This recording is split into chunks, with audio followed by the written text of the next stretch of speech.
Helps if I put myself on the screen, doesn't it? to kick off the show. Anyway, guys, welcome this evening to another episode of Extra Time. This is the Wolves fan phone in, where basically anyone can come on the show and talk about the issues of the day. We're looking at the last game, Wolves losing to Premier League champions Manchester City. There's a lot of talking points around that game. We're going to be looking forward as well to the next set of fixtures.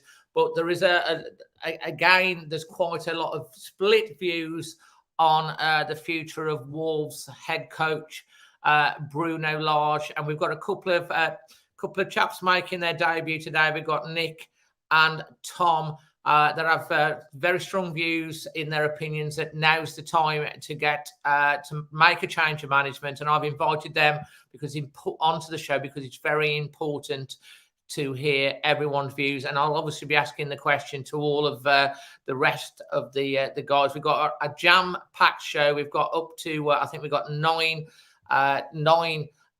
pundits coming on the show tonight. I do want to say a big thank you to Wolf Life, the local insurance brokers over in Bilston, who help power and pay for the stream that I'm able to put this on live for you. You can get a quote on life insurance in the description below, and you also, if you fill that form in, you actually get into a draw to win a Wolves shirt.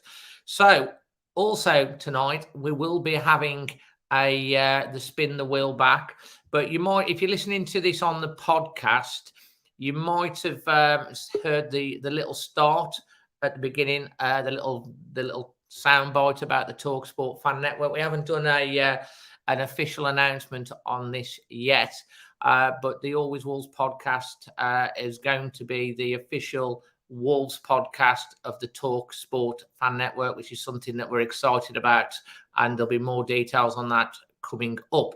So let's get stuck in to today, and my first guest is Jason Guy. How you doing, Jason? Sorry, I was just arguing on Twitter. Dave, how are you? Mate, I know you've dropped a... First of all, Jason, before we get stuck into the game, I just want to say I really enjoyed the evening with you at the Mount Hotel on Thursday, the Wolves quiz. It was fantastic to see, I think, 11 or 12 teams that went in there, and it raised... can you tell everyone how much money you raised and for what causes, and what the causes are about, Jason?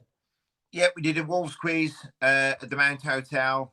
We had teams from Always Wolves, the Wolves Fancast, the Wolves Supporters Trust raised £1,300, which was split between Breast Cancer Now, the 1P36 Family Trust, and the New Cross Neonatal Department, which are all causes very close to my heart. So thank you for everybody that attended and supported, and you made a massive difference.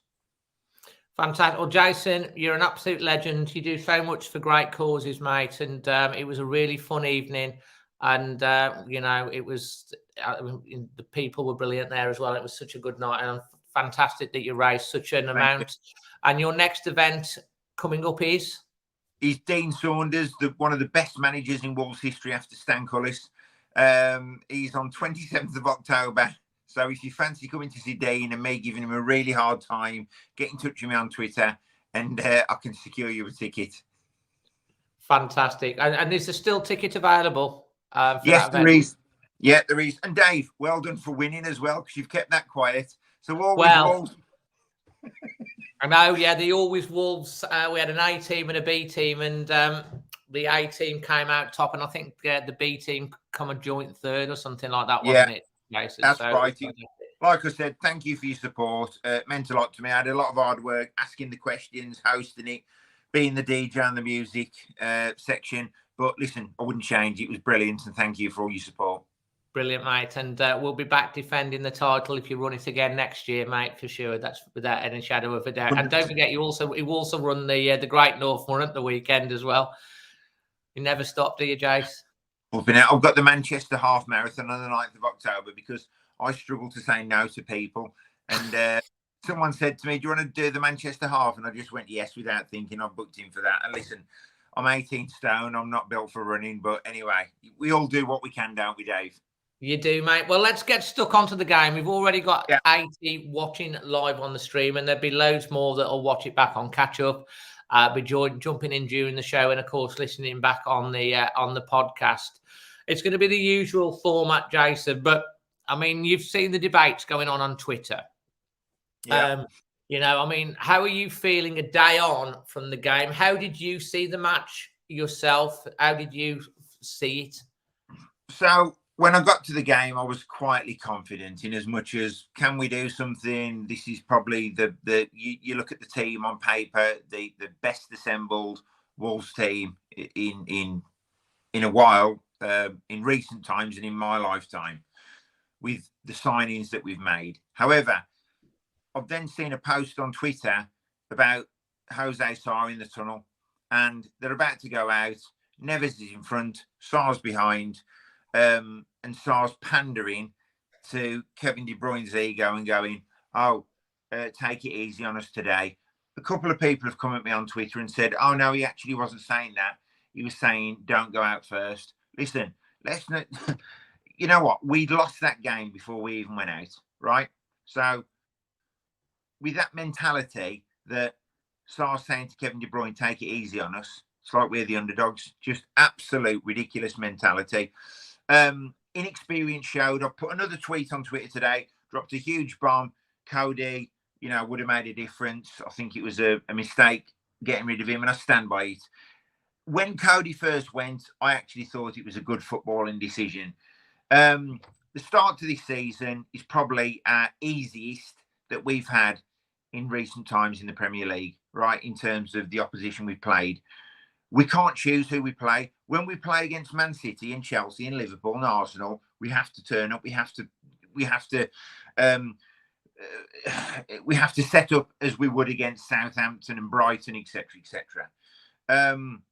Colin's challenge, when I talk about inexperience, when I'm saying why we're missing Cody, Cody's not going to make a challenge like that on the halfway line against Jack Grealish, who, yes, listen, we was 56 seconds into the game, we straight away were up against it. I understand that. Collins, as much as I think he's a good player, great player, I'm really pleased that we signed him for the money we signed him for, etc., etc. You don't make a challenge like that on the halfway line against Manchester City. You just don't. And he proved fatal. He gets sent off. Is it 3 games he's out for now? 3? I believe it's 3 games. But then I've heard that. I believe it's 3 games. That's what I've heard. Then Ruben Neves gets put to centre half, which for whatever reason does large trust his bench. So on his bench you've got Mosquera and Gomez, centre halves. Dave, might as well. If he's not going to use them, let's have me and you on the bench. I'll tell you what. The producer actually, Emma, said something about that. What message of confidence does it send to those 2 centre backs? I'll tell you now, Dave. It sends a really, really low confidence message. Of course, I also understand that his game plan wasn't to go a goal behind after 56 seconds, and it clearly wasn't to have a centre half sent off when Nathan Collins was. Putting Ruben Neves at centre half for me actually underpins my point of the fact that, yes, someone who's a ball playing centre half who can play, because that's been the defence for Neves, playing at centre half, in as much as he can play the ball forward. Yes, we had more options up front. Okay, so we had more options up front. Was we really expecting to get anything from that game with 10 men? Why not give some confidence to a defender who's the natural defender and put Ruben Neves? Listen, this is a player who could leave us in January. Let's put a message of intent out to Neves. Oh, Ruben, now you're centre half. Well, what happens when Jose Sarr gets sent off next week? And if we keep playing the ball across, well, he might play him in goal. Well, exactly that. So why don't we play players to our strengths? Why are we playing Ruben Neves as centre half? Can I just be a little bit come back to you on that? I mean, yes, I guess I'm the same, obviously, because I think was it Totti that was actually stripping off. But I don't know whether in Bruno's mind he was thinking Neves has got the range of passing to get the ball upfield quick, And to be fair, Neves was outstanding. He was playing two positions in that game simultaneously, defence, and he was immense. Dave, I agree. Is he going to be playing two positions for Man City or Arsenal or Juventus or Barcelona? No, he's not. So he doesn't want to be playing for Wolves neither, right? We can't sugarcoat the fact that we had two defenders on the side of the pitch that Bruno would not bring on. So we've then relied on a centre midfield to cover our defence, which in my opinion, rightly or wrongly, is absolutely ridiculous. So on Twitter, when I've only got 144 characters and then I'm defending myself against 144 Neanderthals, it's really difficult. But on here, if people can understand my point, listen, Ruben Neves is a fantastic player. He is. He's not a centre half, right? He shouldn't be a centre half. And if they're worrying about the fact that, we needed to keep strikers on, well, we lost the game 3-0, so it didn't work anyway. So my point is, Gomez, Mosquera, listen, what have we got to lose? Let them go out there and be heroes. Let them go out there and prove themselves. No, well, I mean, exactly. I think we were all surprised. Actually, I thought, to be honest, I think it happened on about the 33rd minute, and he didn't make the change. I was expecting the change to be made at least at half time, and then the same team comes back out again. Yeah. And to be fair, I thought, I gave it quite a high rating straight after the game. Because I thought we were incredibly brave with 10 men. We still tried to play football. I watched I thought maybe I was a bit deluded afterwards when seeing some of the comments, because I always try and speak from the heart, and I always try and look on the positive side. But I felt quite positive coming out the game, personally, because we tried to play football. And when I watched the analysis back on Match of the Day, they said kind of the same thing. Some of the football we played, the way we cut through the lines, even with 10 men, we were still trying to play. And that gives me confidence on the fact that we didn't lie down. We didn't just put 10 men behind the ball. We did try to play some football. We did try to, we can't score. And we got, the new guys injured after 45 minutes. Raul's injured. Traore, I thought would have been perfect for that game, was out with an abductor. Then you've got Costa, who's not ready. Fabio's out on loan and we don't have a recall. That's probably down more to Scott Sellers, isn't it? The fact that we haven't got a recall on. Let's talk about Costa. So I'll put the point about Cody, and everyone's saying, we've had the best defensive record this season. It's and all this, right? Okay, look at the running we've had to start the season. As I said, we can't choose to play Southampton and Brighton every week, or whoever we're likely to play, right? So it's, the strikers, yes, I understand that's evident. Yesterday was not about strikers. We was never going to beat Manchester City 4-3. And Diego Costa, am I excited about him signing? Yes. Did I like the Wolf video when he's got them all on chains and all that? Oh, I loved it. Absolutely brilliant. However, we can't rely too heavily on a 33-year-old to turn this season around, to turn the goals around, because he's not going to happen. So let's be realistic. Is he going to score 30 goals this season? We'll be lucky if he scores 10. I hope he scores 10. If he scores 10, that's good. Well, I'll be happy if he scores 10. But Dave, what we're all doing, me included, we're all thinking he's going to be the Costa of old from Chelsea. Well, if that's the case, why didn't we take a chance on Andy Carroll and hope he's going to be the Andy Carroll of old? We've got to be realistic here. Diego Costa's already come out and said, don't expect too much early doors. And I think that's quite right. We've got a massive problem scoring goals, a huge problem. Is Costa going to be the answer? The jury's out. Yesterday was not about scoring goals. Yesterday was not about shipping goals. So stars in the tunnel saying, come on, Kevin, don't score too many today. And then we go out there, we get a defender sent off for a petulant challenge, and then Ruben Neves goes at centre half. That is nothing to do with the strikers. So where are you on Bruno Lage right now? If we're coming into the international break, are you of the opinion that, the next set of fixtures, he needs to be given those? Are you of the opinion that he needs to go now? or are you of the opinion that it needs to go through to the World Cup break and then make a change? Because obviously his argument is, well, I've got no strikers. I'm trying to play the football. I'm trying to bed in all these new players that the board have only just got for me. Yes, he's only won 1 in 14. Wolves only scored 38 out of 38 goals last year. He was brought in with a mandate to play attacking goals and score football and score lots of goals. We've scored 3 in 7 this year so far. Where are you? Where's your mindset right now on Large? And I will ask everyone this. So when I put my Cody tweet out, people were saying about the defense, the stats of the defense. You know, it's a great start to the. Listen, stats do not lie, and Bruno Lage. I'm a happy clapper, and I'll maintain this, Dave, and I will back people to the hilt. Realistically, how far can we defend this? How, yes, I know it was Man City, I get that. But we got Chelsea and West Ham next, so it's not getting any easier. Chelsea and then Forest. West Ham, Chelsea, and Forest. So it's not going to be any easier. Oh, great! We're going to get 3 points against Forest potentially. But if we're looking at that mantra, oh, Forest is going to be a must-win game. Well, then we're in a relegation battle, so we've got to be realistic. Do I want Lage to go? No, for the only reason that I don't want there to be then loads of upheaval at the club. New coaches, new physios, new this, new that, new the other. So I'm thinking, do you know what? Give Lage a crack. And then I've got to think, well, actually, he's got his players now. We're X amount of games into the season. We can talk about injuries all we want, and now the suspension with Collins.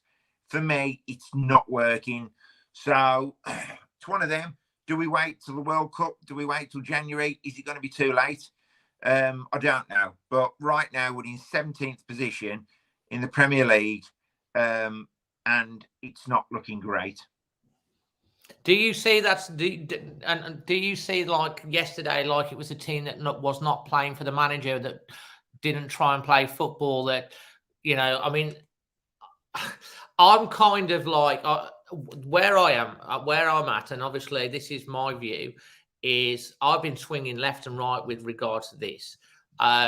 The Southampton game was definitely a must win. I think most of us went into the Manchester City game thinking, well, we probably will lose, but we hope we can get maybe a point. And you never know, on our day we beat them twice before, we can do it again. It 1-0 down after 56 seconds, and then Haaland does what Haaland does, and then Collins goes off. You like after 33, the game's up pretty much.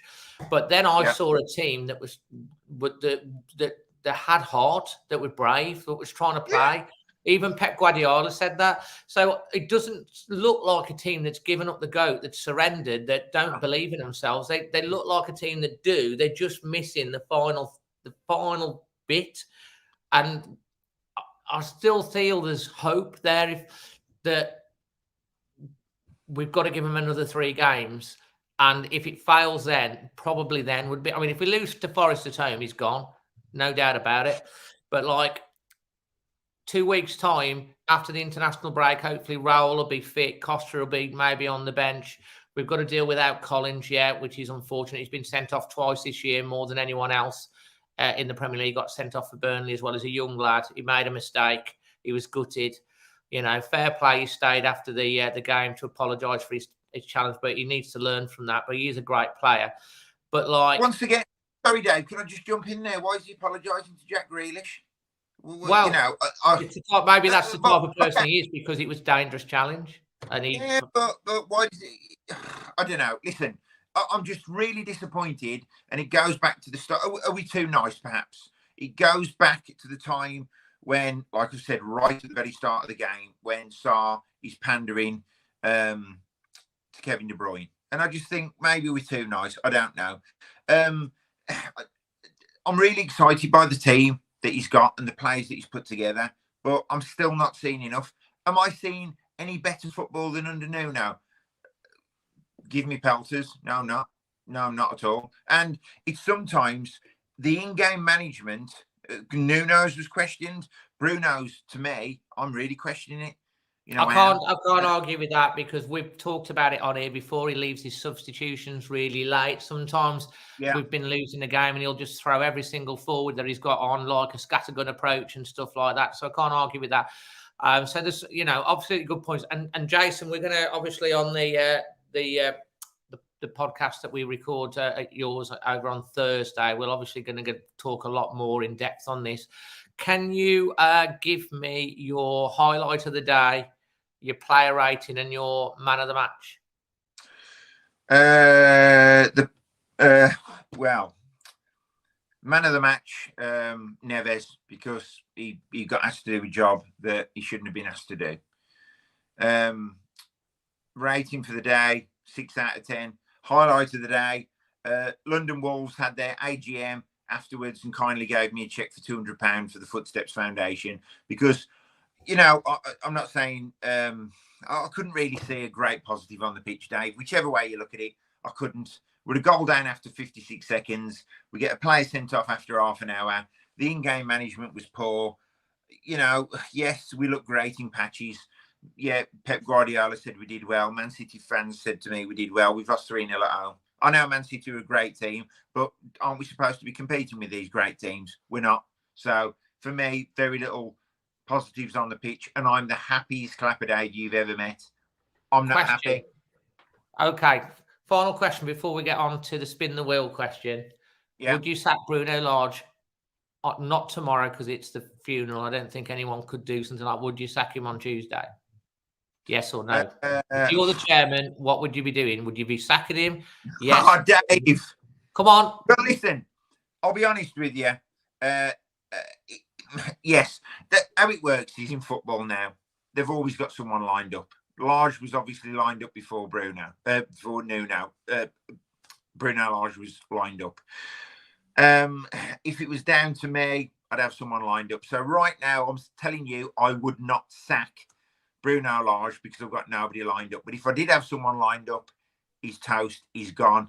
I've got a theory on this, which I'll talk about more as we go through on what I think they might be waiting for. But I'll talk a little bit more about this with the next guest. So hopefully you'll watch a little bit of that, because I have got a theory on it. Jason, it's time for you to spin the wheel. Okay. So let me go and do this. Is always a bit of fun if you knew one. We got the spin the wheel. Here it comes up on the screen. Can you see it, Jason? Yeah. Okay, so we're going to spin the wheel. This is your question for this week. I'm going to spin it now. It's rolling. It's going across. And brilliant. It is. If you can sign anyone for Wolves tonight, who would it be? So what I'm going to do is I'm not going to let him get back on the Manchester City team, coach. Haaland, for me, will be, and you can quote me on this if you want, the most complete player the Premier League has ever seen. He's got absolutely everything for me. He really has. So, yeah, Haaland is coming to Wolves. We're not sacking Bruno Lage just yet. We'll give Bruno Lage 3 games with Haaland. If we haven't won one, he's out. Mate, I love it as always. Thank you so much. And looking forward to catching up with you on Thursday as well, mate. No give us the times and stuff for that. But yeah, if you agree with Jason, obviously in the comments, we've now got over 140 watching live. Please smash a like on the video if you love having Jason on as well. And we're going to bring on our next guest. Jason, thanks ever so much. I think that's a great answer, Haaland. I think we'd all want him. Cheers. See you in a bit, mate. Thank you. So that's Jason Guy, obviously friend of the show and regular pundit on here. We do recording the podcasting with him later on in the week. Next up, we've got Manny. How you doing, mate? You all right, Dave? How you doing? How's everybody out there tonight? Absolutely good. Now, before we get on to talking about the football, I always leave it towards the end when I ask you about this. Can you give us the latest update on your crazy next man? You know what? I'm just thinking, mate. I'm going to be walking to Chelsea and there'll be no manager. I think I might take Diego Costa with me. That could be his debut. So, the latest update is I just hope it doesn't bloody rain. I've not even thought about the weather. Yeah, man. Imagine if it rains or It's man. Anyway, so yeah, it's pretty much all decided now. Each day has been planned. Setting off at 5 o'clock in the morning from Molyneux, early hours in October, so it's going to be dark. And I'm going to walk to Banbury in that first day, 54 miles, which will be around 18 hours of walking that first day. Constant walking. I won't be stopping. I'll be eating on the go. Because I have to average about 3.5, 4 miles per hour.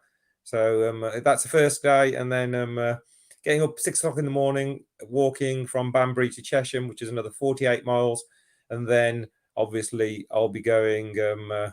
My link is on all my social media accounts. I'll post it again, Dave, in a bit, and I'll put it on the on screen chat. for you. Thank you very much. Yeah, so and then the final day on the Saturday, I'll be walking down to Chelsea, which will be 26 miles, setting off again 6 in the morning, hopefully to see Wolves, take Chelsea apart or maybe score a goal, maybe even get a corner. I don't know, but hopefully something positive on that day. It's completely, the more I think about it, the more bonkers it gets. I've bought stuff, I bought a rucksack, I've bought all my supplies that I need. £1 per mile, mate, that is unbelievable. Is that key? Yeah, I'll tell you what, sure Sutton lad is a real top chat. He really does support mate, I know who that is. Don't worry about it. Yeah, no, brilliant guy. And to be honest, you fans are unbelievable. I've can't believe the I think since I announced it, I think there's about £1,800 already come in, and it's still 3 weeks away. So it is pretty. And then obviously got Smosa Saturday the following week. That could be that could be Bruno's last game, Smosa. Mate, we need to give him a powered samosa for that day, so we can get 3 goals or something. This is exclusive, Dave. Next Monday, we're delivering samosas to Bruno Lage. Will he still be at the club? Where am I going? Well, I think probably yes, but we'll have to wait and see. Are you going to be having like a little tracker, so like a Manny thing, so people can track you? A Manny thing, yeah. Because obviously we're all paying deep respects to the Queen, and it's been amazing to see. But from October 6th, I'm sure Sky News will have a rolling camera on me now. You know what? I'll keep updating people and see what we can do, and try and give you my location. It's and exciting, where I am. Mate. I mean, I'm looking forward to catching you just for the last little bit with Paul and all. Yeah, brilliant. I mean, if fans want to turn out at the end, you'll follow me, and if you want to walk, because it is a thing. Even though I'm doing it pretty much on my own, nothing works without everybody's help, and the charities need our help. It doesn't matter if we're struggling in our own lives. There's always somebody that is struggling much worse than what we are. Absolutely, mate. I mean, and we'll keep obviously plugging it here on the channel and stuff like that. And I think you're mad, but there's one person that can. Manny can. I said this. If there's anyone that can do this, yes. You can. Right, mate. Onto the game. I want to talk initially about your feelings about the game, how you felt coming out after the game. Were you positive? Were you not? Dave, I was really, really busy that day. So if it was a 3 o'clock kickoff, I wouldn't have made it. So I made it, but I knew I had to leave on 75 minutes. I had to leave because I had to be in Birmingham by 3 o'clock. We had some voluntary work down there. So obviously you're expecting it to be all over when you're leaving early. And obviously it ended. So, going into Man City at home, knowing the kind of run that we'd been on, and having won our last game, but but pretty much scraped to win. But I got off you're sort of hoping that you can just compete. So every time we played Man City, my hope is stay in the game. So 60 seconds later, bang, you're 1-0 down. You're 1-0 down against pretty much the most complete footballing side the Premier League's ever seen. Nobody is going to stop Man City this season. Nobody. Haaland will score 1s and 2s on his quiet days. On his freakish days, he'll score 4s and 5s. The guy's a freak. He scored, I think, over 10 already. 14 in all competitions. It's crazy. it is a crazy, he's on 14, Wolves are on 3. We're not going to catch him either. I don't think so. Yeah. So, the expectation levels have dropped because we've seen our side struggle since April. 1 win. You're not going to go in against the champions and take them apart. What are you going to do against them? So you've got to stay in the game, compete. And then hopefully when you get chances, take them. And Guedes had a shot and Neto had one go wide. And it wasn't though we didn't have chances or we didn't have moments, even though we're playing without a striker. So, to end the game 3-0 after, losing a man with a sending off and 2-0 down, 3-0 is a good result. It's a very good result because pretty much they could have stepped up all the gears they wanted and completely and utterly took us apart that second half. So in a way, there was a little bit of, after the 10 men, a little bit of respectability we got back. And actually, we played better with 10 men. I thought we did as well. I think Pep Guardiola actually said on his so much better. Better with 10 than 11. You know what? When people say how much is that to do with Man City taking the foot of the gas, those players for Man City are desperate to perform. Why? Because Alvarez, Mahrez, they've got so many great players on the bench who are waiting to take their places. So people like Grealish are desperate. They're not going to take their foot of the gas. When they get a chance, they're going to keep going for it. Wolves actually, for long periods that second half, even out-footballed them. Nunes, the positions he takes are just unbelievable. What a player he is. Really, really good player. And obviously, Ruben Neves, unpopular opinion, I thought it was an absolute masterstroke putting him in at the back. You know what? I actually, that's what I was saying. The way we got 11 men. Yeah, we got 11 men and now we're down to 10. How do we soften the impact of going down? We play somebody who's got the potential of playing both positions. And he did. He made us look like we weren't missing a midfielder because Gomez and Mosquera are better defenders than Ruben Neves. Of course they are. They're better defenders. Manchester City don't play long balls down the channels. So actually, Ruben Neves didn't have to do much defending. All he had to do was pass. You have to keep the ball. When you're down to 10 men, you've got to keep the ball. So after 10 minutes, we were expecting a defender to be brought on and never stayed on. And I pretty much thought to protect, maybe we should have gone for it and put Neves further up and put a defender in, but we could have maybe been taken apart. I don't know. So, Manny, I'll tell you what, I'm kind of like, I see both sides, and that's where I said when I got on my Twitter, I said I thought it was brave what we did, what he did, because for two reasons. Because obviously he left the defenders on the bench, but I thought it was actually worked out quite well. But like, it was the highest. When you do the second half and you see that goal, I watched it back on Match of the Day because the other end to me. We had a brilliant chance to make it 2-1 from Guedes in the middle of the middle. Totally miskicked it. Yeah. And again, we fluffed our lines. Was City. Our problems. We know where our problems are. They are for 3 years now. I've been talking to you for how long? We can't score. We can't score. We can't score. We didn't score under Nuno. We didn't score under Bruno. We can't score goals. We don't score goals. 3 goals in 7 matches. Given the run we had, this was our first real serious test. Man City, Fulham, Bournemouth, Newcastle. These sides, we could not break them down. We couldn't create chances and we couldn't score goals. That's the most worrying part of this whole. Don't forget, Bournemouth went to Newcastle and got a point. Since the 9-0, they've taken 5 points. I understand, but you've got to look at Wolves. I look at Wolves, and Wolves do not score goals, period. Yeah.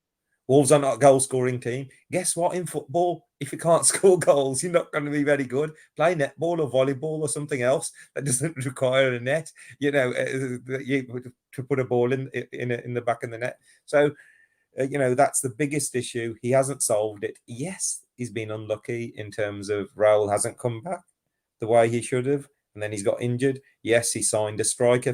45 minutes later, he's crocked.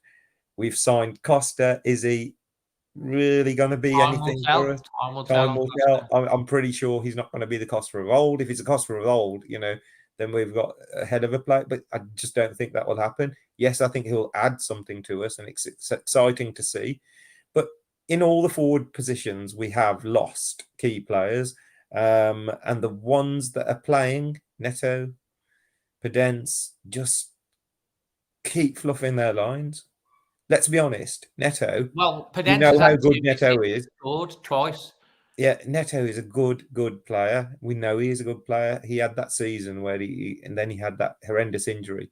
Since he's come back, it just seems like he needs a goal. He just needs something. There's because an argument though with Neto, because we're playing this inverted winger type of thing. Is that what's causing him to left, he's got to play an on the left. argument on that? Everybody's been shouting he's got to play on the left. It's his favourite position. That's a way where he scored all his goals from in that season, where, you know, the lockdown season, especially after Raul got injured, he was pretty much, you know, carried us that season.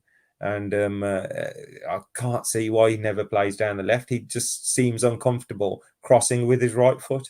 He's uncomfortable shooting with his right foot. That's a decision that is a managerial tactical decision, isn't you know, it? right? We've got to separate. And we could talk all night. I've got to separate what happened on Saturday to Bruno Lage, because Saturday's Man City.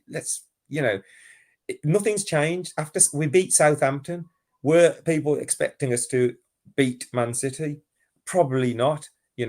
And after the sending off, especially, you're definitely not expecting us to beat them. You're pretty much expecting a hammering, and so to come out with 3-0. It's as good as we probably could have done from that game. And actually, the second half, it was let's put it this way: that's the highest possession we've ever had against Man City in all the years that we've played them since we've been back in the Premier League. We've never had that much of the ball against Man City, and that was down to us as well. We kept the ball better, we passed the ball better. Nunes just carries the ball so well in midfield.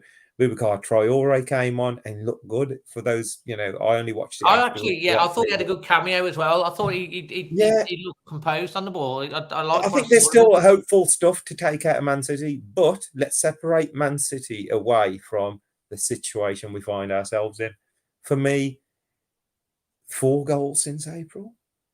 4 goals since April. People scored 4 goals in a half. Goals at home. Wolves have scored 4 goals at home since April. Man City scored 8. Mate, it is ridiculous. Can somebody tell me the last time a Wolves player scored in front of the South Bank? Because it hasn't happened this season. I'll tell you what, Carl Whitehouse will probably be on that. He's our resident. The last time a Wolves player scored in front of the South Bank in the Premier League, I can't remember.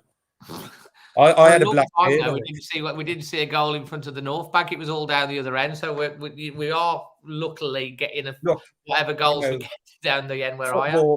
Football is a strange business, and pretty much what me or you say, doesn't really have that much impact in the boardrooms.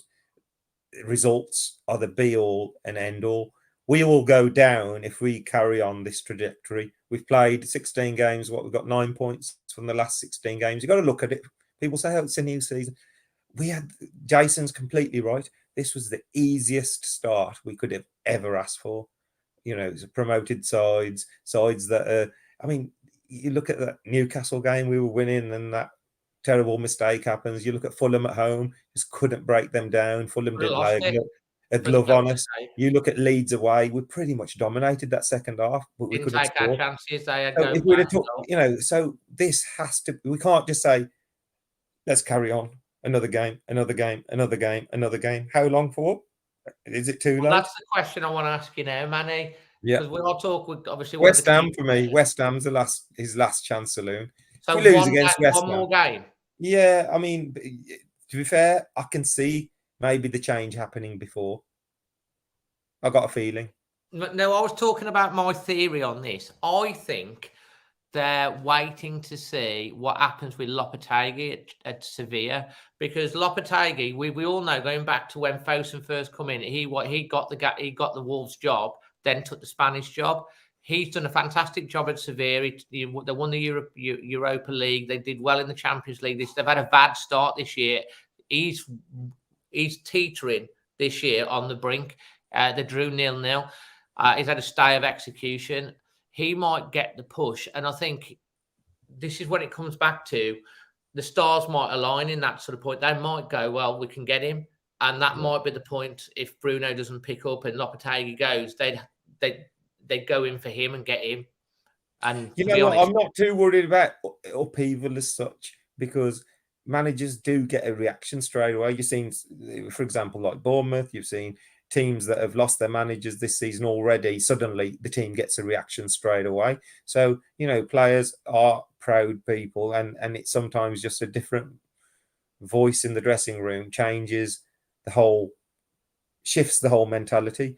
You know, full circle, what we saw with Jose Sarr, you know, TV will always pick everything up. You're never going to hide. Those things probably happened in the old days, but we never knew, did we? Because there was never a camera pushed in people's faces. Now, Jose Sarr is, for me, you know, completely out of order. You've got to be tunnel vision. You know, I would haul Jose Sarr over the coals for that. What are you doing, mate? He's a bit of a joke, you know, we're struggling. Yeah, but the joke isn't that. There's time, Dave. There's a time and a place for a joke. Oh, I agree, but I have to put the lining up side by side. You line up, and your vision should just be the pitch. I'm going on that pitch, and I'm going to show you what, you know, I'm made of. I'm not scared of any of you. To turn around to your opponent and, you know, laugh or joke or whatever he did is wrong. That mentality has to go away. If we're going to have that type of, I don't know, people say too nice. It's not too nice. It's just, this is your job. That 90 minutes is your job, to go on that pitch, to give your all. Don't give a damn about the opposition. Would you be calling him in for a special chat? Mate, I would, if I was a manager and I saw that video, I'd be on the phone to him straight away. What the hell do you think? To be fair, I'd question myself. Why are my players like that? Why are my players like that? I want my players to be focused. There's 30,000 people who've just paid a hell of a fortune to watch us play football while we're struggling, and I'm having a laugh and a joke with their star player before the game. No, that can't happen. We've got to be more focused than that. Maybe having a Diego Costa in the dressing room will help, because, you know, he is a bit of a joker, but when it comes to playing the game, the manager does set the standards, though. You know, I'm pretty sure. You know, Nuno's gone, and I'm not looking back and saying, "Oh, bring Nuno back. The football was better." We had the best days of our lives under Nuno, but that's gone. Ain't going to change. You know, ain't going to change anything by, you know, that's gone. We've got to look forward. But I'm pretty sure that wouldn't happen even under him. I think, you know, Nuno would be livid if he saw someone having a laugh and a joke with an opposition player before the game starts. So, yeah, that was wrong for me. And time is running out. I put a tweet out, you know, not as controversial as Jason's. But what I did say was, in life, in any job, whether you're a manager, whether you're in your job, Dave, or whatever these guys do at home, you have to prove yourself, and that buys you time. So if we'd have beaten Leeds maybe, or Bournemouth, got a couple of results, scraped, we would have been on 10, 11 points. That buys Bruno more time to develop his. Doesn't mean we're any better. It doesn't mean we've got the shape right. It doesn't mean our striking problems are solved. But he's bought himself some time, because that hasn't happened. Now he's moved from buying time to borrowed time. Now he's on borrowed time, because this cannot continue. It cannot continue. Well, because he literally, as with for you, he's got to win the game at West Ham. So what are your highlights, player of the match, highlights? Okay, highlight. I met, you know, before the game, I met somebody. He came up to me and introduced me to his wife, and his wife had just recovered from cancer. I think I saw you put a tweet out. Yeah, and they were going into the match, and he told me, and she got her wallet out and gave me £10 towards my walk.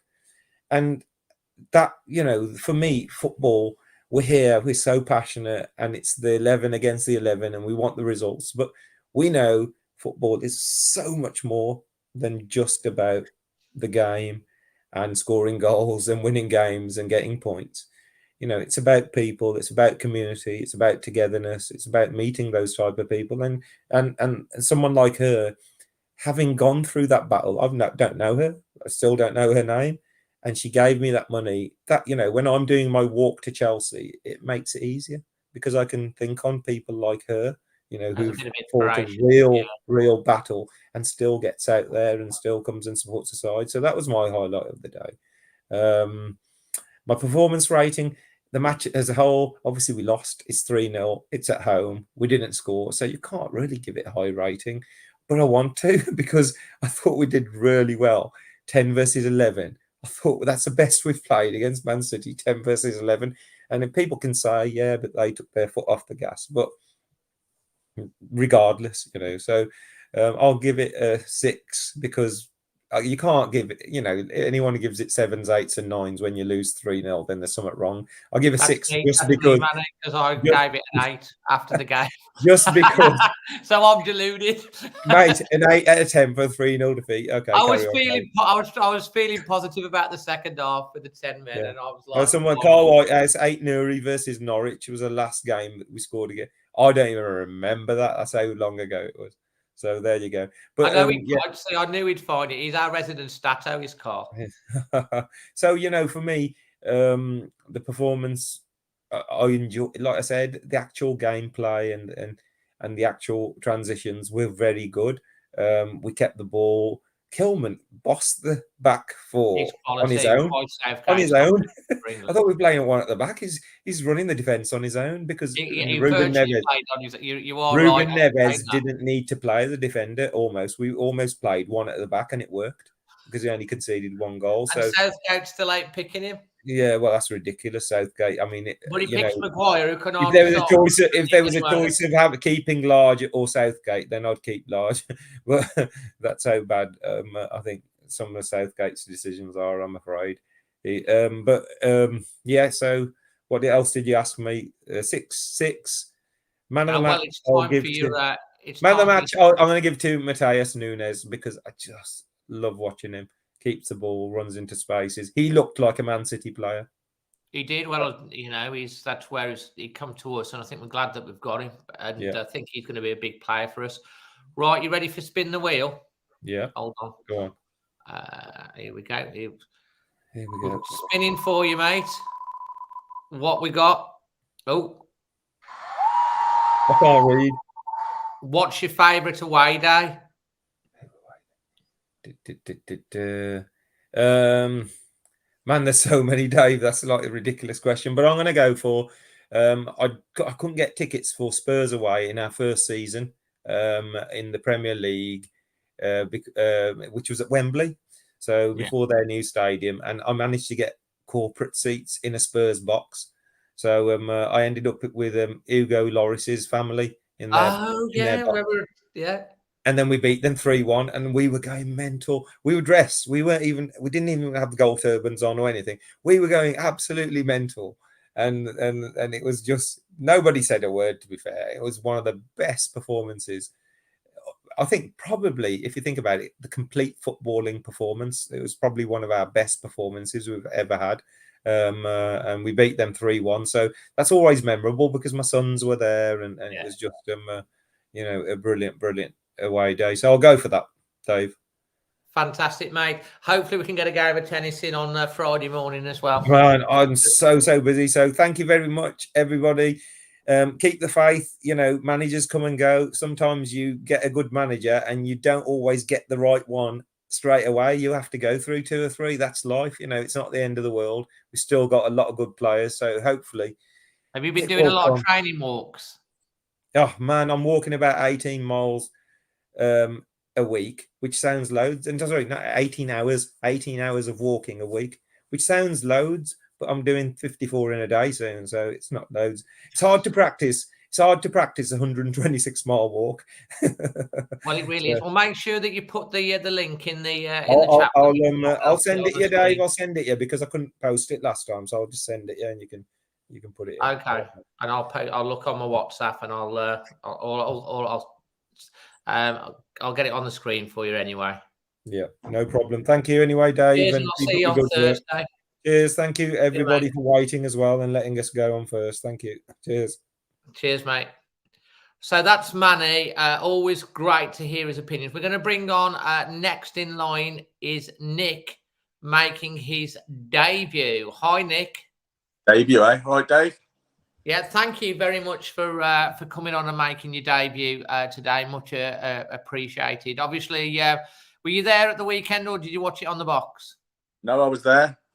And whereabouts are you based in the South ground? Bank. Top of the South Bank, right in the corner, nice and warm. Not Never well, yes. Protected from the elements up there, then, aren't you? That's it, yeah. And how were you feeling coming out the game then? Well, to be fair, before the game, I didn't expect much. I don't think many people expected much, which frustrates me now because when you look back a few seasons, games like that, we did expect. We started to expect, you know, it's Man City, but we didn't fear them. Now, virtually everyone walking to that game the other day was, "Oh, I'm going to get beat today." You know, and it's frustrating. It's frustrating how far we've come since them first 2 seasons back in the Premier League of not fearing Man City, and probably Man City thinking we've got a tough game here today at Wolves, and now it's like on Saturday everyone was like, "Yeah, we're going to get beat. We're going to get beat," and that's frustrating. Yeah. You know. What did you think of the actual performance? Merv wants to know. Apparently, there was a scuffle in the South Bank. Do you know what that was about? I don't know. Yes, there was a Man City fan or a couple of Man City fans in the South Bank. Luckily for them, the stewards got to them and moved them on. Yeah, okay, that kind of makes sense, really. I thought because it was quite early, so obviously with the goals and stuff, they didn't manage to sit on their hands. So you felt. Obviously, you've been talking on Twitter. I think you're definitely in the. It's time for a change of 100%. 100%. You want him gone now. Well, how much longer are we going to leave it? How much longer are we going to? You look at the team on paper. Our team on paper is class. We brought in some class players. And don't think for 1 minute it's Bruno's brought in these players. I don't think he's had a say on these players that's coming in. Right, so these aren't Bruno's players he's brought in. These are players that the club has brought in. Right now, on paper, this is the best team I've ever seen in my lifetime. Anyway, right? Yeah. And what's he doing with them? Why is it these players we get? I think we play good football. Do you? I think we're good. I think we keep the ball. We play the ball. Yeah, I do agree. And then we attack, and then all of a sudden, it's almost like. They get to the area, we get anywhere near the goal, and it's like we forget what to do. They just haven't got, and we start passing it back, or we'll overrun things, or we'll hit the ball. Take an extra touch to try and make sure, and then they close it down. Neto on Saturday, he should have hit that first time. He took an extra touch, and then he pulls it. His angle gets wider, and he screws it wide. Yeah, hit it first time. Coutinho had a chance, could have hit it first time. It's almost like they're hesitant. I mean, what are they doing in training? I mean, if I was Bruno, I'd be like, we're doing nothing else, boys, today other than shooting at that goal. Because first-time shots. Right, when crossing the ball, you're hitting it first time. I mean, Geddes had that chance right in front of you, didn't he, at the in the second half? I mean, I didn't, because I'm right at the other end. I'm in the North Bank, quite low down, and I saw that come across. I saw the ball. And then when I watched it back on Match of the Day, it was such a great chance. And he messed it up. I don't think he messed it up. I think he was pushed a bit out wide. Or then again, he did have a good shot in the first half. He had a good shot in the first half. I mean, but this is my point. What happens in front of goal? Why are they just I'd use the word crumbling. Yeah. Crumbling in front of goal. Okay, we haven't got and we haven't had for a while a prolific goal scorer. Yeah, we haven't, have we? Not since Raul's injury. No, I mean, and let's be honest. I love Raul, and it was horrific what happened to him, but he's not the same player. I don't think he will be the same player. Who knows how bad that injury really, really was to him, and how much it's affected him, damaged him. But no, we haven't got a prolific striker. We got good attacking players, really good attacking players, but they can't score. And the mentality, and I think the longer it's going on, it's almost like seeping in. It's almost like mentality-wise, they know they can't score, and it's becoming a bit of a block. But I do think, and I'm not just saying this now. You can, I've got mates who'll tell you this from day one. I've not liked Bruno since day one.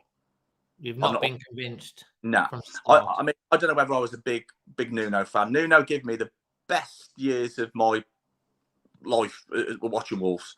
What he brought to the football club, the mentality he brought to the football club, how he played. Them first 2 seasons in the Premier League, we was amazing.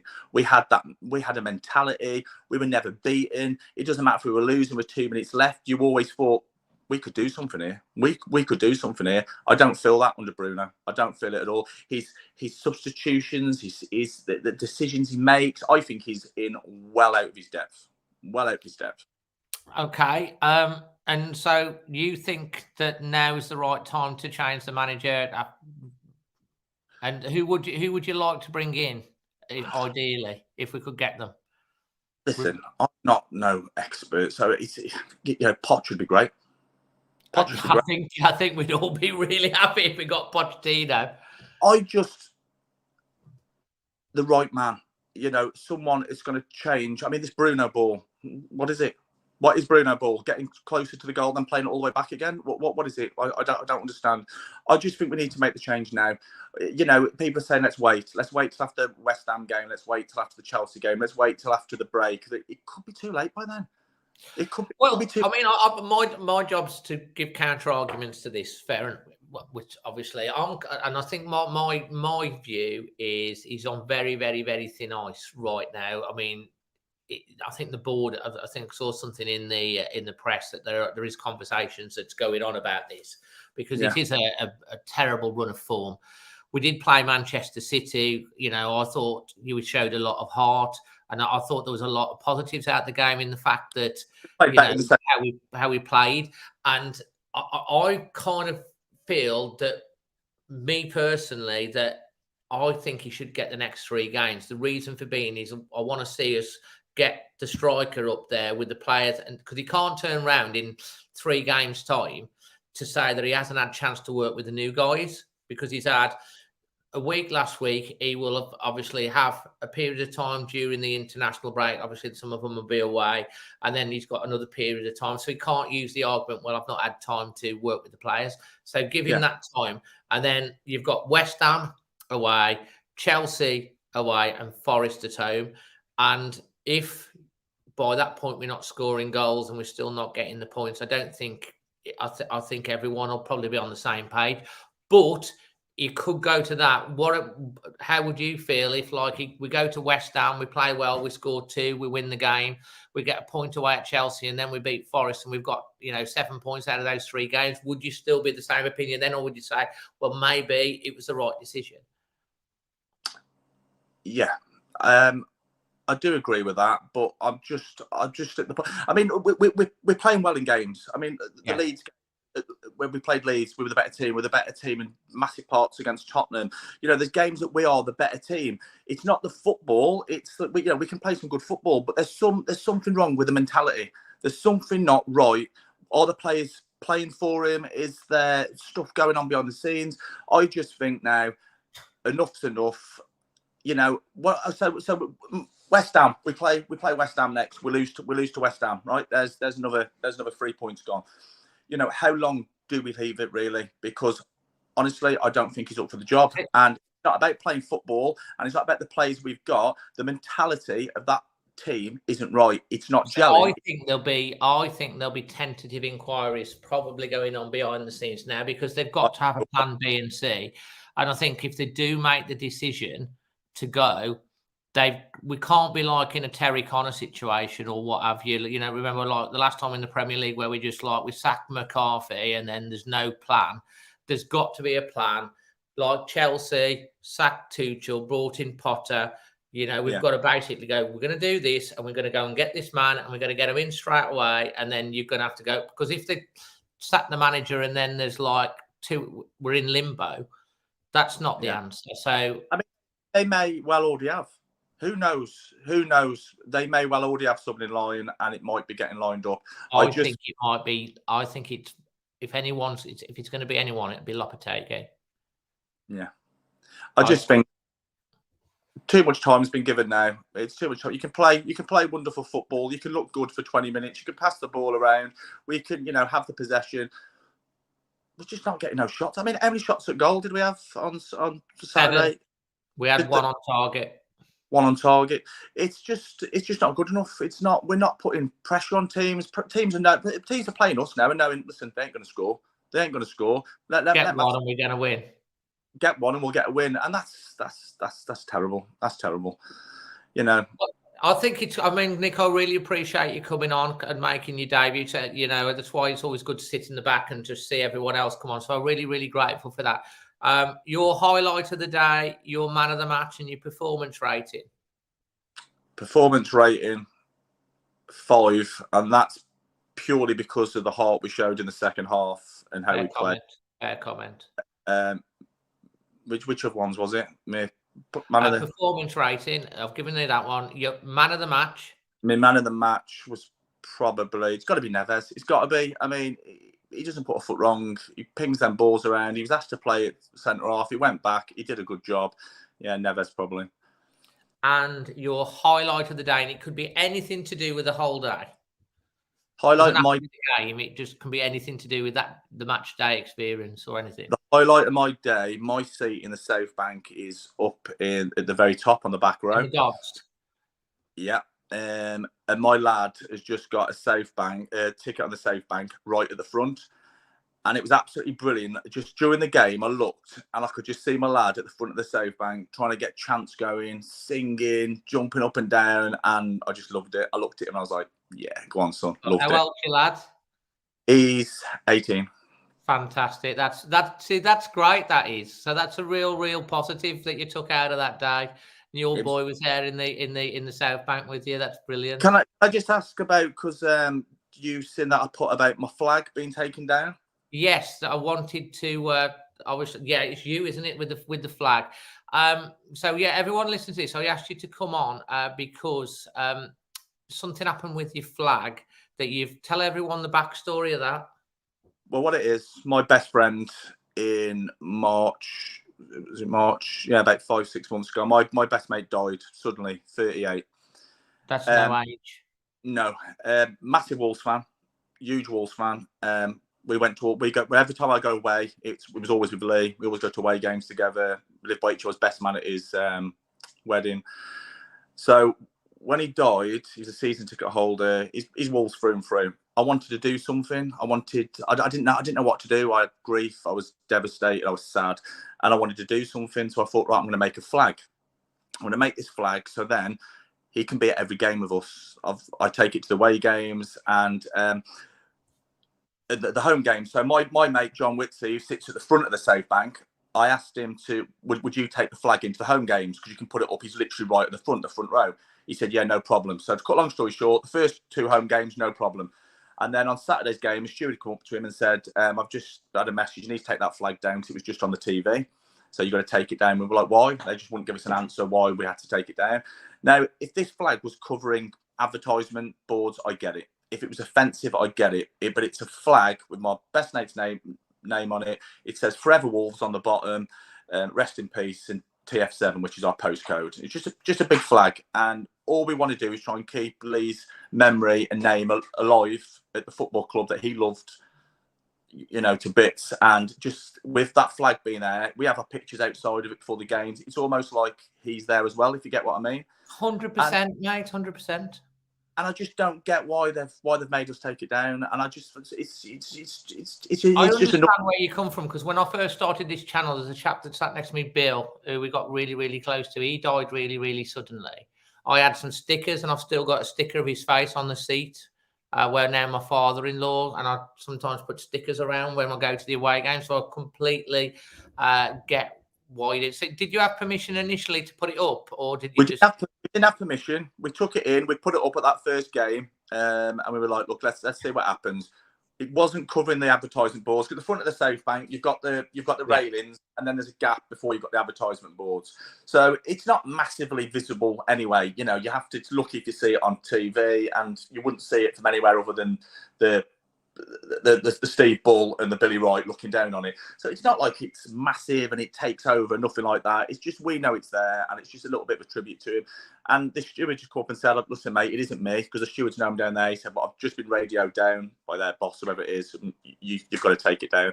I mean, I've messaged the club today. I've not had a response yet, but it's just a bit annoying. Have you messaged fan services? Yes, I've messaged the fan services, and I've messaged the club via I think Instagram and on Twitter and that as well. Yeah, okay. Well, Dave Woods, the fan services officer, they normally take about 48 hours, but I also sit on the match day experience group, Nick. Yeah. So I will bring it up that it's been raised, and I'll obviously see if I can find anything out. I don't know what the things or regulations is, but it seems a little bit harsh. And like I say, it's nothing that's offensive. So why that? And it's been there for how many games? Well, since the start of the season. So it's been there since the start of the season, and then just yesterday they decided to pull it off. So it's strange. Yeah. So there's obviously an instruction that's come from somewhere, and you need to get to the root cause of that. Is it a steward's matter? Is it, because I can't see the club having a problem with that, really. It doesn't cover advertisement. It's not overpowering. It doesn't take over, it doesn't take people's eyes off the game. In fact, you can't see it from the Safe Bank, obviously. You can't see it from the North Bank. You're too far away. It's only these two courts, say half of each of this half of the Steve Ball and this half of the Billy Wright are probably the only people inside the ground that can see it, because it's actually behind the advertisement boards.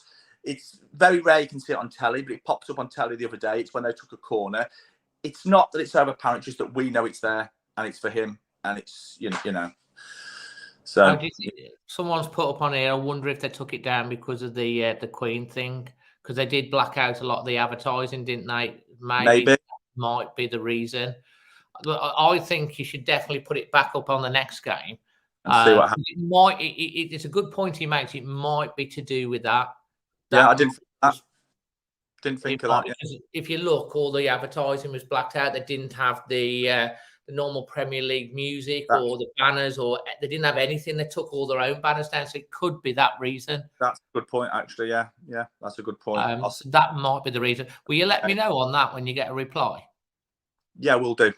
Because I think you might have hit the nail on the head, and I think maybe you'll be all right at the next game. But I do understand, mate, when you've been close to someone and they passed away very, very suddenly, and you're like one of your best buddies, and you've had so many experiences together, and he loves the club and all that time. What you've done with creating that flag is absolutely fantastic to keep his memory going, and I think it's brilliant. And there's no reason it should be. It's all for a really good, and it means something to you.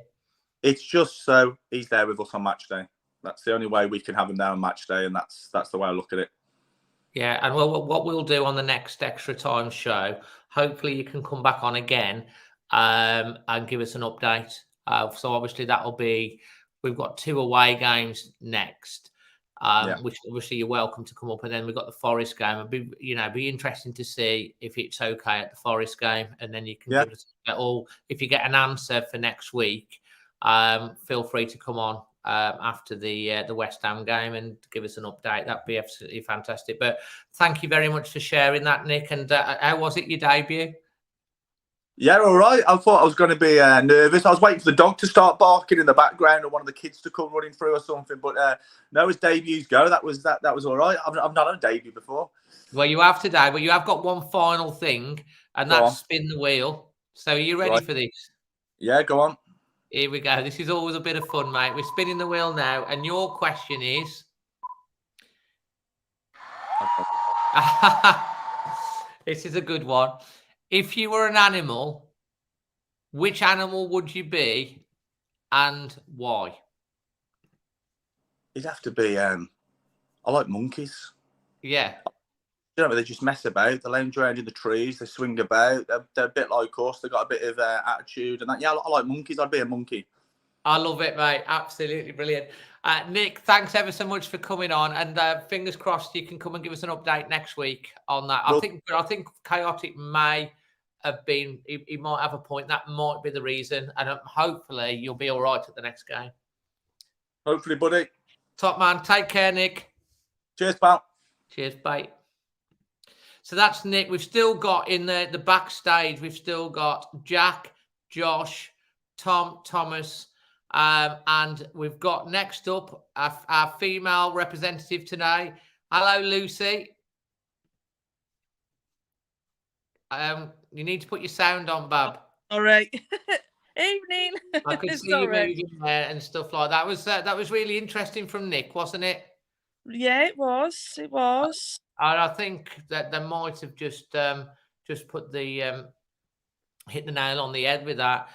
City Mad, so how did the meal go with my mum and dad? It was great. Their 61st wedding anniversary yesterday. We took them for a meal. My mum, they're both getting over COVID. My dad was struggling to walk to the game. My mum hadn't been eating much recently, but she tucked into a starter, a main, and she had a sundae at the end. So that was great to see it. They got married in 1961, so thank you very much for that. Andrew Benton's putting all the love up for you there as well, Lucy, which is fantastic. All loving having you back on the channel. How did you feel about the game yesterday? I'm not as bad as I thought I would feel if we lost. I was a bit the same as you, to be honest, Dave. When I came out, I was, thinking, oh God, we're going to lose, and a bit negative. But I wasn't. I was more positive than anything, to be honest. Especially in that second half. Second half, we were absolutely brilliant, absolutely great. I really enjoyed that second half. First half, they all needed a kick up the backside, but the second half, it was like somebody had said to them, what the bloody hell are you doing? You need to start kicking up a gear now. Come on. And they did. And I was well impressed, to be honest. Yes, and a lot of them you were. And so you were quite positive with them coming out the game then? Yeah. I'll put in the link up here as well for Manny's Just Giving, if anyone's interested in helping with that as well. So, yeah, I mean, where did you watch it yesterday? Steve Bull, up the top. We were up in the Steve Bull. And, I mean, it was we should mention, because we've not talked about it yet, but we should mention about the way they did the respect and the tribute for the late Queen Elizabeth II. I mean, what was your take on that? To be honest, that was going to be my answer for the favourite highlight of the day. To be honest, I thought it was beautifully done by everybody. Unfortunately, in our stand, one of the City supporters decided to start shouting, which was quickly followed by the Wolves supporter shouting, "Shut up!" Now, was that because they were in the concourse area and they didn't know it had stopped, or were they actually in the stand? That was in the stand. We can't hear them in the concourse because right. we're there, so we can't hear their concourse at all. But it was quickly followed by a good shut up from a Wolves fan, and then it just went quiet again, and it was beautiful. It was absolutely beautiful. And then the singing of "God Save the King," got a bit choked up singing it. It was lovely. Yeah, I was really, really proud of everybody for that. And the applause on the 70th minute, all fans did that as well. In fact, they actually stopped the game, didn't they? And as well, we went out for a throw-in, and that was good. So it was good. It was good that that was able to happen. I think a lot of us were a bit disappointed last week. It didn't actually happen last week with the Liverpool. I think they were maybe worried about what would happen at Anfield and all that sort of jazz, but it was well respected pretty much by 99.9% of everyone there. It was great to see also that Molineux, because with the early kickoff on all the news items afterwards, you had the big shot above, and that was quite good. Good for the club. Lovely. Yeah, it was very, very done, very, very respectfully. And I was. And where are you with Bruno Lage? What's your feeling? Because obviously we're talking about it tonight. There are some passionate opinions. We're going to have shortly. We're going to have. I think it's Tom that's going to come on. I think he's definitely on the Bruno Lage out camp. It'll be interesting to see what Jack, Josh, and Thomas have to say as well. But where are you with the Bruno Lage out right now? To be honest, I think I'm a bit more with you at the moment, Dave. Give him till West Ham. They've got a break. We need to have. I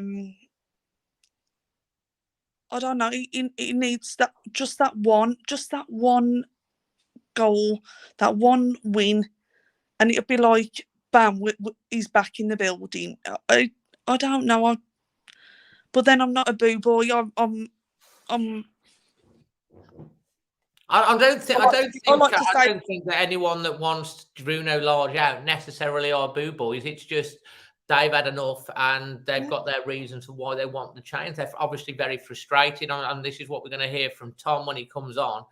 I mean, the bit they're all, I welcome anyone's opinions because that's what football is, and we're all supporters of the team. And the one thing that we all can agree on is that we want a team that plays great and entertaining football, scores lots of goals, and we get 3 points. And at the moment, we're not getting the 3 points as such. We're not scoring the goals. There is an argument to say that we played some decent football yesterday because I thought, especially with 10 men, I thought we were incredibly brave, and some of the football that how we broke the press was, they believed in their ability to do that. But and there are circumstances around the Bruno Lage thing, as I've mentioned, in terms of like how long he had to work with the new players, the strikers are not fit. But, you've still got forwards that should be able to put the ball in the back of the net when we get the chance. And I don't know whether it's a confidence thing. They're snatching at it. They're taking an extra touch. Whereas Man City, bish, bash, bosh, bang, it's just clinical. But they're confident. It's like our players are scared to have a go in case they don't score. At the end of the day, if that goal is there, it's there to have the ball in the back of the net. Go for it. It doesn't matter whether it's safe. At least you've had a shot. Go for it. Either way, they just look as if they're frightened to go for it, and I don't understand the reasoning behind it at all. I don't understand it. It's probably obviously a confidence thing. We've scored, as I say, we've scored 3 goals this year. 2 have been missed hits. The other one was a worldie. But you'd stick with him for how long, Lucy? How long? West Ham, and then that's it. So you were only giving him 1 game? Yeah, West Ham. One more game? Yeah. Considering you were like, I was expecting you to go longer. So you are a little bit right. You've just about had enough. No. I'm with you on the West Ham. At the end of the day, I'm West Ham, Chelsea, and Forest. How are you? Manny was West Ham. No, I think just West Ham. West Ham. Definitely. Okay, that's great. And what would you give the performance rating? 6.5. 6.5. Yeah, because I thought we played a good game of football. And I know, obviously, we didn't score a goal. But at the end of the day, we did play a damn good game of football. And we gave them a good game as well. And I think most City supporters would say exactly the same. That we did. I'll read you a quote that I put out on my social, which was from one of the comments, actually. Hold on.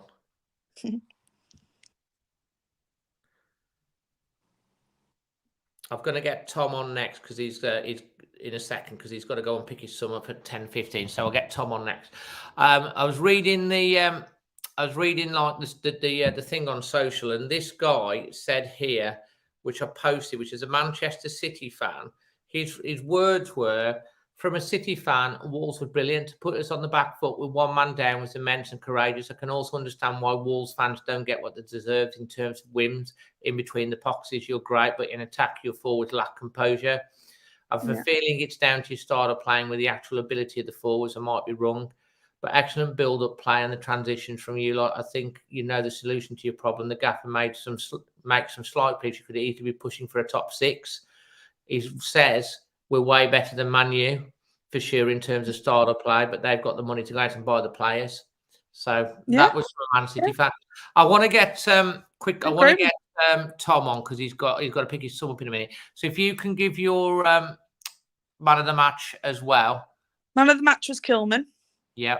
For the way he handled that back, it was brilliant, absolutely brilliant.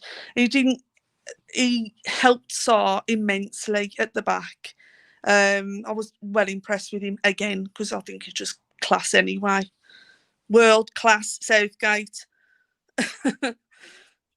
Absolutely. I thought he had a great game. I think most people would say that.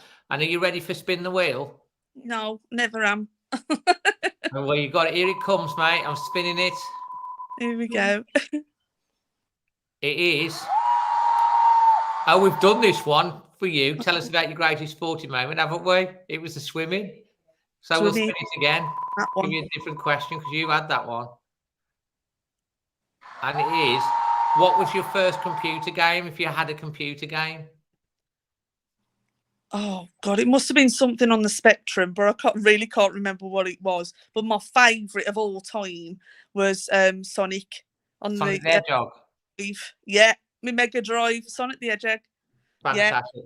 Yeah, fantastic. Lucy, I think you always come on with beam of sunshine. You know your stuff about the match and stuff like that. You're a passionate Wolves fan, so thanks again for coming on. I much appreciate it. And we're gonna sit back in a second and we're gonna hear what Tom has to say because he's making a debut and he's got to shoot off in a second. So Tom's gonna come off. Be interesting to hear what he has to say. But Lucy, thank you so much. Keep the pace, and we'll obviously be talking to you after the West Ham game because you could be one of them calling for his head. Yeah, could be if he's not gone already. Love to your mum and dad though. Lovely to see them on photos smiling. Yeah, love to them. I appreciate that because it's me. I love them to bits, and they've been struggling recently, so it was good to get them out. So I appreciate it. Great. Cheers, Lucy. Take care, everybody. City Mad said Jet Set Willie. That is a brilliant game. I had that on the Commodore 64. Absolutely classic. Right, we're going to bring on for his debut. Hello, Tom. You need to take yourself off mute. Hello, can you hear me all right? I can, man. I got your message because I know you got to pick your son up. Yeah, thanks a lot, Dave. Thanks a lot, Dave. And I appreciate it. And listen, first off, thanks for coming on to the show. No worries. You're making your debut and waiting so patiently. We've got literally right now live over 150 Wolves fans are watching this live on air. And you've got a very strong opinion, I believe, about your thoughts on Bruno. Yeah, look, I mean, it was interesting, listening to Nick before, and I was sort of similar. I was sort of a little bit sort of when he was appointed in the first place. But if we put yesterday's game to one side and just take a step back, if we go back to sort of March of the last season, we were in the conversation about Champions League, and I think it was a case of not really if we made Europe. Many of us were thinking, well, what competition we're going to be in. I think probably most of us felt that maybe Champions League was was probably a little bit out of our reach. But since then, I mean, Leicester were 13 points behind us at the time, if you remember. Yeah. Since then, it's just been a decline from that point onwards. We finished behind Leicester in 10th. We were nowhere near any of the European spots by the end of the season. It was poor performance after poor performance. Something had clearly gone wrong. So come the end of the season, there was a lot of debate. There were even people starting to ask questions then. We had the transfer summer period and, we were slow in the transfer window and there was a lot of frustration. But nevertheless, we went out, we spent 100 million quid, give or take, on new players coming in. And these were, quality players, as being said. We had an excellent start to the season in terms of the fixture list that we had in front of us. So there was, it wasn't a tough start. 2 promoted sides, and it's just been abject performances. And it was picked up tonight. I mean, I was at the Southampton game, and we got a win in that. But there was where I was sitting. I was in the Billy Wright, and there was so much frustration around because Southampton were fresh. An absolute sitter as well. Southampton. How he missed that. And Absolutely. But at the time, the question of subs has been brought up and the use of subs, and and it was clear that the team needed freshening up, and you could see there was commotion on the pitch side about who was going to replace it. I think it was 74, 75 minutes before we made a change, and during that period, Southampton were freshened up, and they nearly nicked a result. Yeah. Okay, we got over the line in the end. Then we have the situation against Man City on Saturday. Again, the question of coming up, of when to make the changes. At Newcastle, changes were made. We brought Hwang on. It was the wrong decision. Everybody knew when he brought him on, we all said exactly. Everybody said it was Priori that needed to bring on that exactly, point. So they had to keep someone back. Yeah. Exactly. So they brought Hwang on. And eventually, I'm afraid to say, without being, I met the lad actually at Birmingham Airport. He's a lovely kid. I had a coffee with him. He's going back just after he joined us. And of course the rest is history. And Maximin put that goal in, and it was a draw. So yes, we can talk about lack of strikers. Yes, we can talk about injuries. But you got to look at the basics. You got to look at the facts and just see what's happened. And this isn't, I'm not sitting here. I'm not a boo boy. I'm not somebody that would just call for a manager's head for the sake of it. Far from it. Absolutely far from it. But I just think, I've seen enough. And as has been said, we've probably assembled. I mean, I'm 59. I've been a Wolves supporter for 53 years. So, I've been a long time, 6 years old, and I've followed this through thick and thin. And this is probably one of the most, apart from the heydays of the 70s, but even taking that, this is probably the most talented. It's a different era now. This is probably the most talented, top draw, a group of players we've had. It might not be a massive squad, but that 11 that we put out there should be a match for anybody. Oh, and yeah. they're not. And tonight, we're talking about Neto, left or right. I mean, anybody could see he's got to play on the left. It's not working. He's been playing the inverted wingers, hasn't he? And it's not working. Not comfortable, has he? And just one final thing on the game yesterday. I don't know if everybody noticed, but when Podence, when Grealish, he passed the ball out to Podence, and then he went wide and he scuffed the cross and it came across the goal. Grealish actually stopped. He actually stopped running. And had he continued his run, he'd have got on the end of that. But there seems to be this reluctance to get into the box, to actually attack the box, to attack the areas where, half a chance, half a touch, anything, just attach can get it in. Well, if you look at the Man City third goal, it's exactly that. It's half a touch. Exactly. That's what it is. And, and that's training ground stuff, Dave. That's training ground stuff. You attack the box, get people in the box, attack it. And there's nobody doing that. It's as if they're frightened to make a mistake. And they're taking an extra touch to try and make sure. And, of course, the chance gets closed down. It's a confidence thing in front of goals. But, in terms of the play out the back through a City's high press with 10 men, did that not impress you? Yeah, look, it'd be silly of me to sit here and say it's all bad, because there's some good play to it as well. And I think that, having said that, we talk about the best defence that we've had. It was a very valid point that Jason made. Who have we played, really, up until this point? So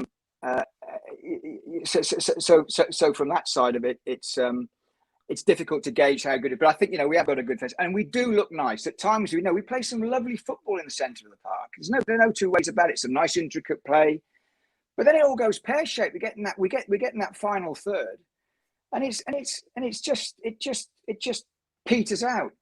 And a number of occasions we've seen it, not necessarily in the Man City game, but in games before, where we've made a break, we've stopped dead and then passed the ball backwards. It drives me to distraction. And then they get a chance to reset. Exactly. And these are top players. I mean, Nunes has come in, and he's a class act. Grealish looks a bit off it. He had a good first game, but he seems to have sort of gone off the boil a bit now. But I don't buy into this. What Bruno's saying is, the players have got to get to know each other. We've got to be patient. This isn't something that's happened overnight. It's nonsense. These players should be gelling quicker, and at least having a pop, at least looking like they want to score.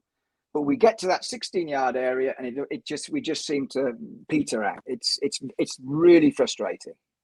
So you're basically saying, if you're Jeff, you're basically hitting the button. That's enough. We've seen enough. Thank you.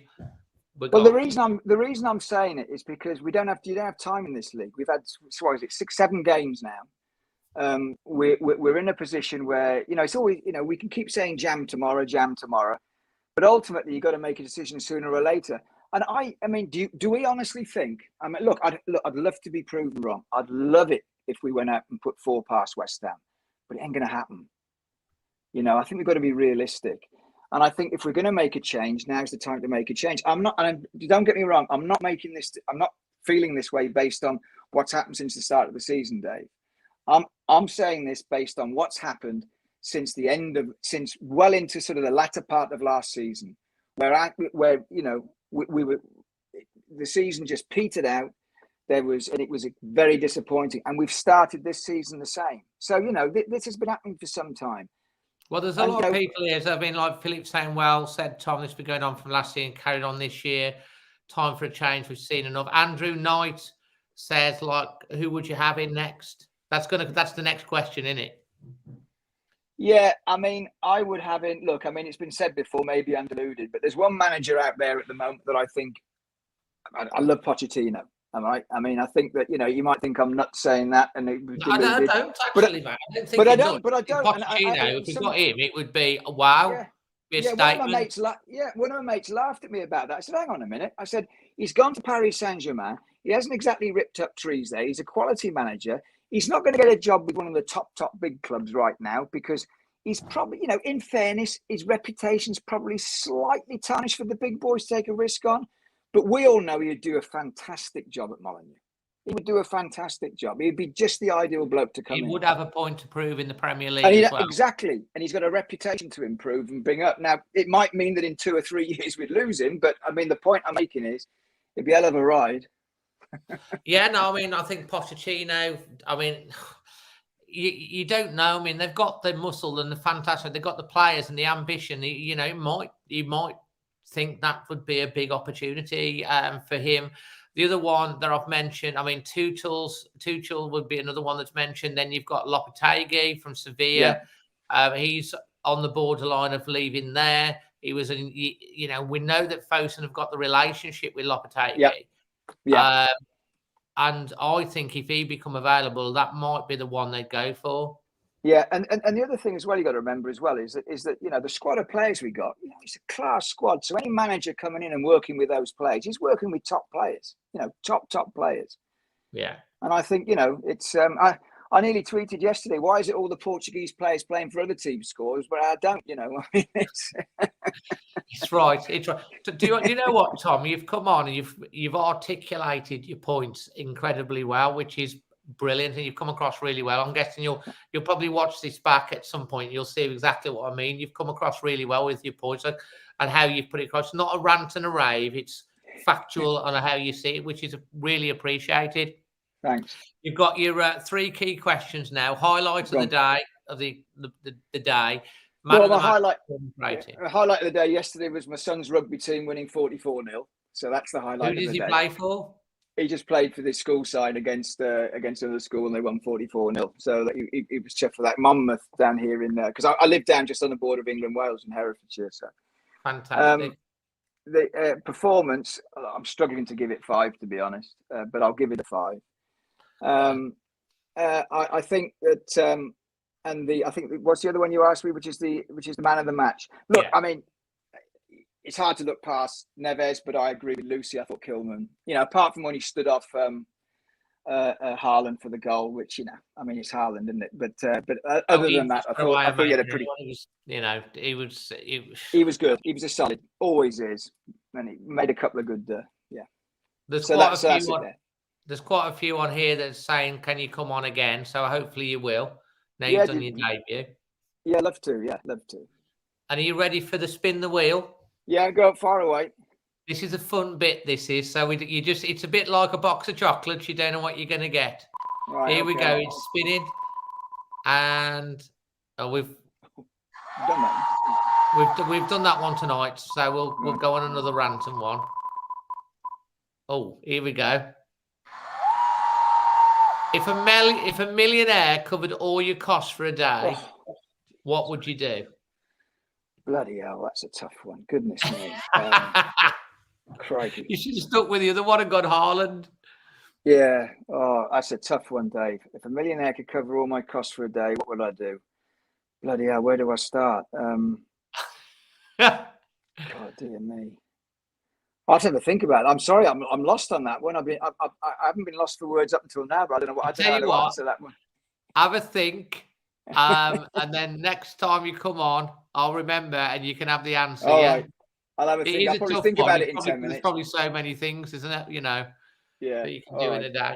I know you've got to rush off to get to your son. Anyway, you're picking him up. So look, listen, thanks for waiting patiently. Pleasure. And coming on the show, and I hope you'll come on again. Yeah, keep in touch. Thanks, Dave. All the best, everyone. Thanks a lot. Cheers. Cheers, Tom. Cheers, mate. Next up is Jack. Hello, mate. Evening, Dave. Evening, everyone. Good to have you on. I'm glad that you're feeling a lot better, mate. It's been Thank you. Cheers. interesting comments and discussion tonight, hasn't there? Absolutely, and I think that's the beauty of football, isn't it? We can all see the game differently, but ultimately, every single person that's come on or is commenting in the section wants what's best for Wolves. And so you can be Bruno out, Bruno in, Bruno shaking it all about, whatever. Your opinion comes from the fact that you want Wolves to be successful and to do well. And so I've got no issue with anyone's opinion today. I think that everyone's made some fantastic points, including yourself when you've been arguing, devil's advocate and things. So I think it's been really interesting to listen to. Yeah. And so, how were you feeling about when you left the match? What was your feeling as walking out of Molineux yesterday after that 3-0 defeat? Where was your mind at that point? Were you thinking enough is enough? Were you thinking actually that was quite positive? Where were you? I mean, if I can just start by talking a little bit about the opposition. Yeah.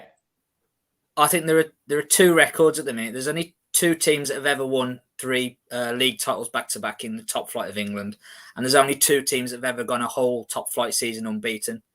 I think Manchester City will equal both those records this season. You think they'll go unbeaten? I think I don't see a weakness. I don't see a weakness in their team at all. I think defensively they're good.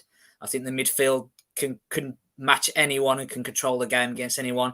And now they've got Haaland up front. I mean, I thought personally he looked off the pace. His first touch was poor. He wasn't quite up again. Kilman kept him quite quiet, but he still scored. So if he's having a poor game and I don't think he actually hit it that well. Looking at it, I don't think he caught it how he wanted to. I'd love a striker that could scuff one in from 6 yards. Never mind 25 yards. Yeah, and I'll also say about Manchester City. I don't want to kind of turn it into a Manchester City kind of whatever. Not only are they the best technical team in the league, physically they're all monsters. There's at least 8 of them are 6 foot plus. Yeah, and I've not seen a team work harder than that. When they lose the ball, there's 4 or 5 of them going after you. And whenever they've got the ball, there's 4 or 5 of them making runs. I mean, if you take a step back and take your Wolves hat off and watch them, they are... And I don't even think they were near their best yesterday. And yet they were still really, really good. So in terms of how I felt coming out of the game, I thought, you know what? Losing 3-0 to Manchester City isn't a bad result. And half an hour in, 2 goals down, a man down, that could be 6, 7, 8, 9, couldn't it? Easily, yeah. That's how you feel it at that point. We're down to 10 men, and then at half time, I thought it was And at half time, we said if we don't come out for the second half, the Premier League will just forfeit the game, and Man City will win 3-0. That could be the better score than what it might end up being. Yeah. So to actually keep it at 3-0, I think we deserve a little bit of credit. I agree. And I think second half actually we controlled large spells of the game without threatening too much, obviously. But there was a bit of intent, and there seemed a bit of sharpness in the play, and I thought that a lot of that came from Neves and also Nunes, in terms of just driving with the ball and kind of not sort of sitting back and saying, "Oh, these are good. Let's just damn his limitation." And I think the lack of substitution of centre half at the time, I'll hold my hands up. I was crying out for Totti or Mascara coming on, but I kind of get it from a tactical point of view. If you can keep as many attacking players on the pitch as possible, your chance of winning goes from 0% to 0.5, doesn't it?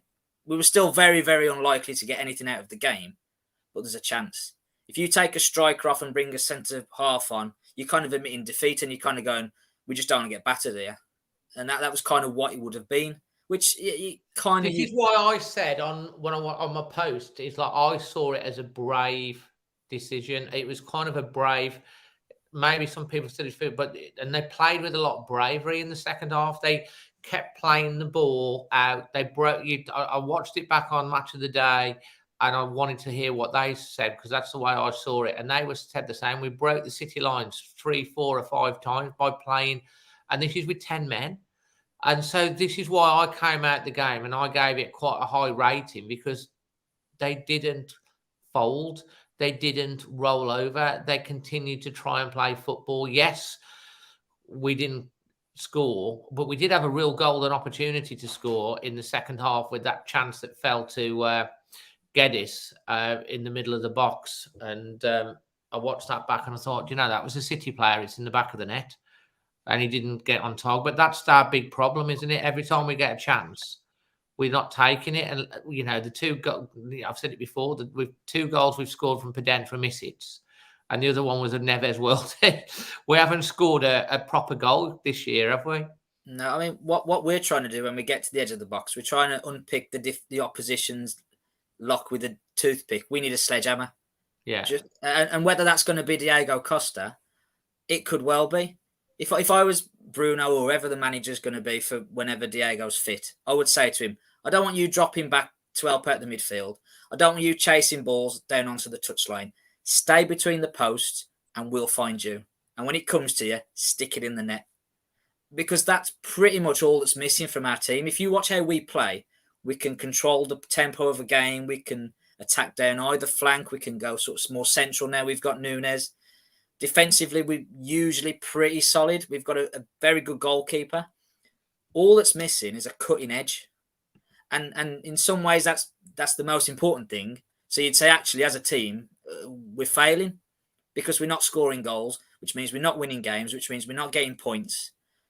It's just that's got to turn, isn't it? You can kind of see pieces of the puzzle are there, but is Bruno putting the pieces in the right order? And have we got that missing piece? I don't know whether Diego, like we just said, Diego Costa is going to be that missing piece that gets on the end of all these chances we could create, and he's going to hold the ball up for us and bring everyone into play and get us up the pitch. You've got to kind of hope that he will, because we've not got Sasha for the rest of the season. We don't know what's going on with Raul in terms of where he's at in terms of his health, fitness. We can't rely on him for any period of time. I was expecting him to be in the to start, and then the news come out with the team that he's not even in the squad again. It's like, well, they're saying the press conference, and it's like, what's happening there? I mean, I think as well, in terms of Raul, we've got to always go back to that injury and think, well, it's changed him as a player. It's potentially changed him as a person. I do think they've made an absolute mistake in not putting a recall option on Fabio.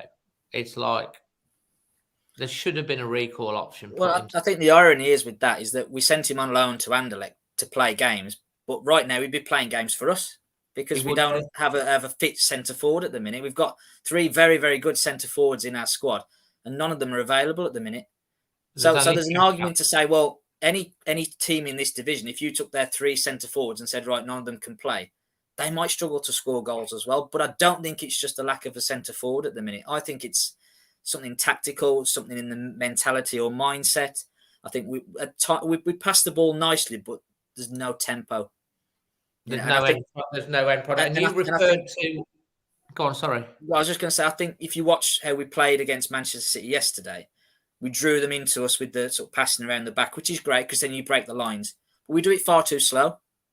As soon as they start to press you, that's when you go bang over the top or you go through the middle and you've took out 4 players in one pass, and then you can attack on the break or you can kind of push them back. We just go backwards or sideways, back inside, and they start pressing you, and all of a sudden he goes back to Saru, who sit down the middle of the pitch, and you've lost possession really, really cheaply.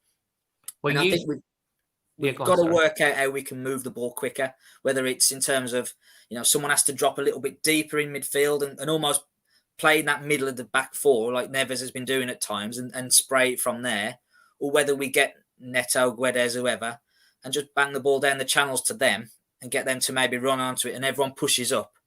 But we're just far too slow in transitioning from defence to attack, and we're getting caught all the time. The first goal, Nunes plays a square pass on the touchline in field. It's intercepted, and we don't touch the ball again, and it's 1-0. And that's in the first minute of the game. If you look at the game... I thought we started really... Because I thought we pressed right from the start. We won the ball back from the press, gave it away because we were all pushing forward, and then just got took apart, bang, goal. But to be fair, I don't know whether it was Neto or Guedes that didn't track De Bruyne at the overlap. It's Guedes, isn't it? Yeah, down the left-hand side. Yeah. He didn't track the overlap. If you watch the goal, and I've watched it back, I thought it was Neto, but it was Guedes. He's running. Foden that gets the ball. De Bruyne continues his run and Guedes stops. They get the overlap, and De Bruyne can deliver a ball from anywhere. It was a brilliant ball in. You've only got to get a touch on it, get in front of the thing, and that's where the goal come from. He should have continued to track that, and he could have blocked the cross. You stop the cross, you stop the goal. You refer to whoever the when Costa's fit, when the manager's going to be. Do you think Bruno's going? Right. This is my theory. This is my opinion on it. I don't think Bruno Lage will be Wolves manager for a huge amount of time.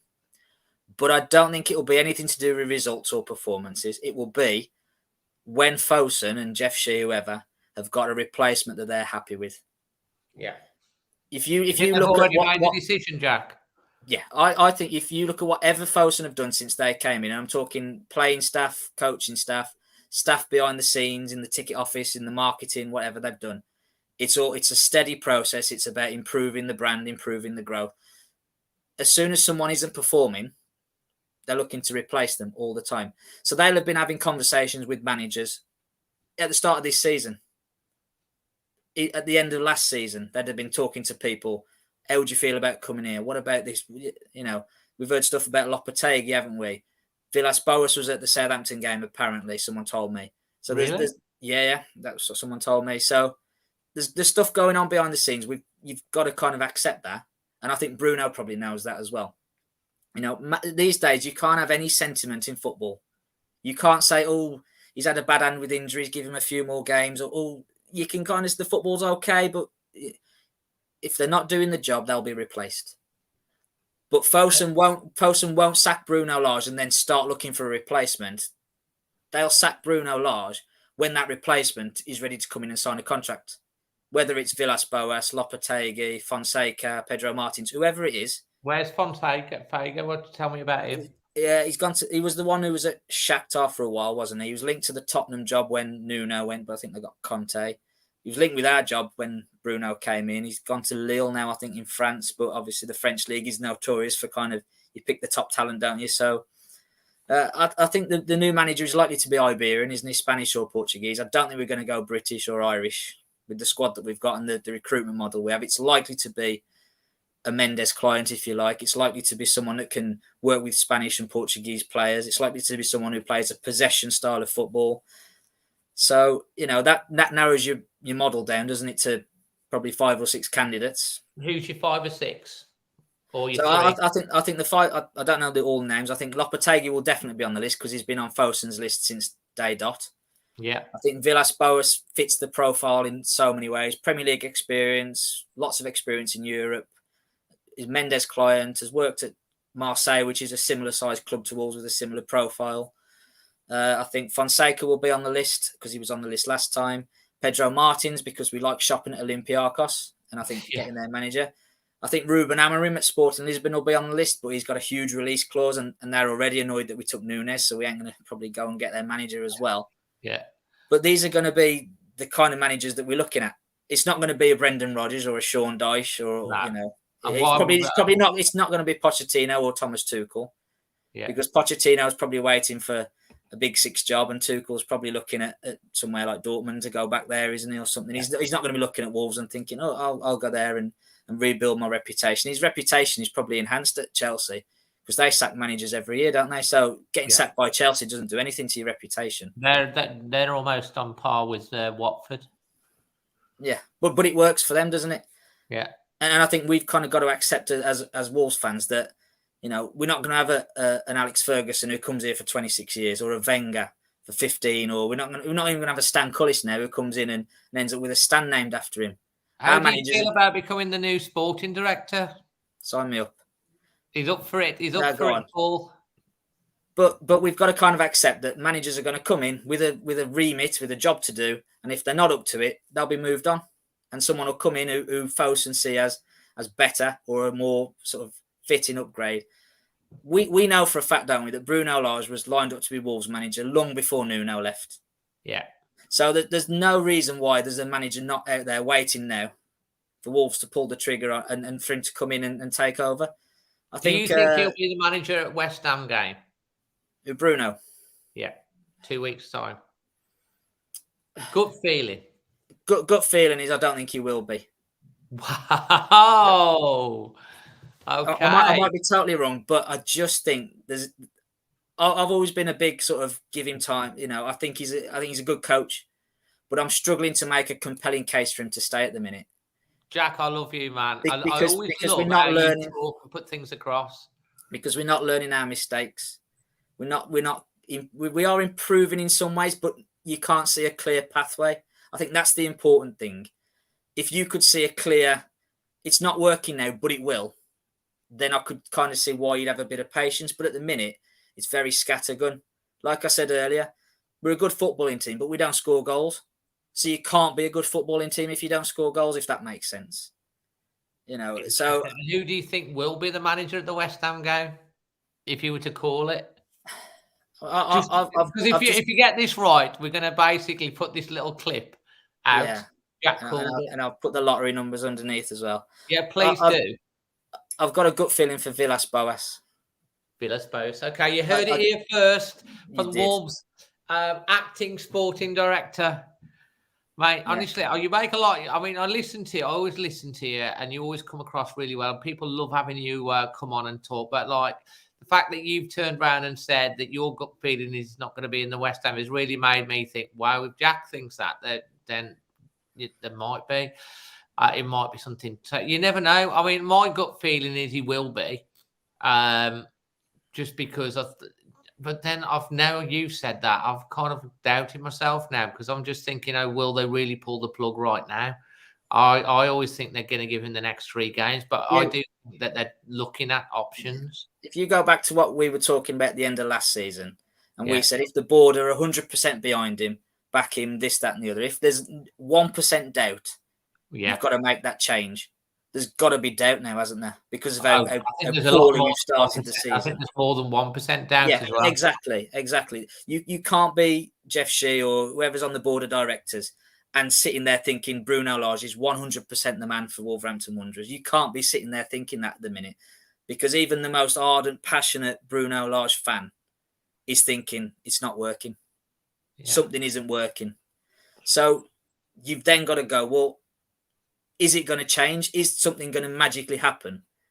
The only thing that is going to magically happen, which we've talked about, is Diego Costa comes in and turns into the Diego Costa from 5 years ago. We've got a focal point. We've got a target man. We've got a natural goal scorer in the team, and everything is brilliant.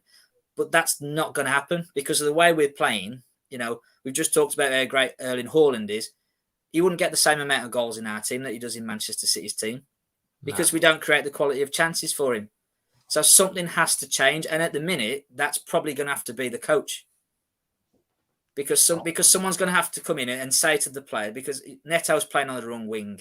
You know, Nunes is not a number 10. He's a number 6 or a number 8. You know, Guedes is playing within himself. Podence is not quite having the impact in the games. You know, last year, Bruno was getting more out of these players than he is now. And he's now suddenly got his team. You know, so he can't say, I'm still using Nuno's players. I'm still using. Well, that's Nuno's kind of why system. I thought he might get a bit longer, because his argument is he's not had the strikers, he's not had the players for long enough. You know, you could see that the way they played in the second half, they were playing some decent football. They were, you know, it was quite technically good. That's why I thought. But then I wouldn't be, to be honest, mate. I wouldn't be surprised either way. I mean, just to say that if you think about yesterday's game, with the added time and the stoppage time, the game lasted 97 minutes. We were drawing for 55 seconds, and Manchester City were winning for 96 minutes, 5 seconds. So for pretty much the entire game, the narrative was Manchester City were winning. So it's slightly easier to play your football and to push a team when they're already winning. I think the key when you play Man City is to keep it tight and keep yourself in the game. And the game was done after 55 seconds, wasn't it? If we're being really honest, because you didn't think we were going to score yesterday. The best we could hope for is a gritty backs to the wall 0-0. Yeah. And after 55 seconds of the game, that's gone out the window, hasn't it? Well, the whole game plan's gone straight away. Well, exactly. They'd have been on the training ground for 2 weeks, wouldn't they, with the Liverpool postponement, thinking, right, this is how we're going to get a result against Manchester City. Yeah. And after 33 minutes, you're 2-0 down and a man down. Now, whoever's in charge, if that's the case, they're going to struggle, aren't they? Yeah. But I just don't see how we move forward with Bruno at the minute unless this thing with Costa changes the entire team. And I think it's huge. It's a huge amount of pressure. He's even said himself in his interview, "Don't put too much pressure on me." I think there's going to be a huge amount of pressure on Diego Costa when he's fit. Well, because everyone seems to be pinning their hopes on him suddenly scoring loads of goals. Because like we've just said, the thing that's missing from our team is goals. Yeah. You know, everything else seems to be in place, doesn't it? We've got a great goalkeeper, 2 really good attacking fullbacks, 2 very good centre halves, 3 quality midfielders, some good wide forwards. We just haven't got that striker.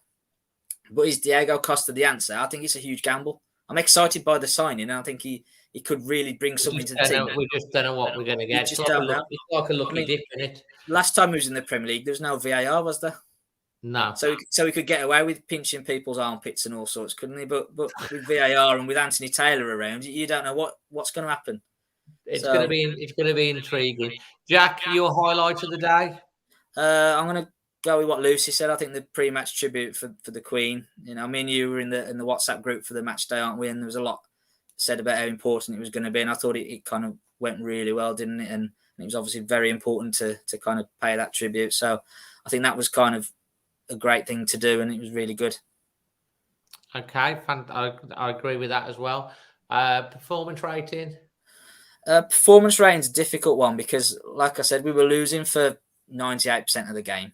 So it's difficult to kind of judge, isn't it? But I think there was enough positive play at times, and I think there was, you know, we weren't embarrassed, we weren't outclassed at times. So you'd probably say a 6.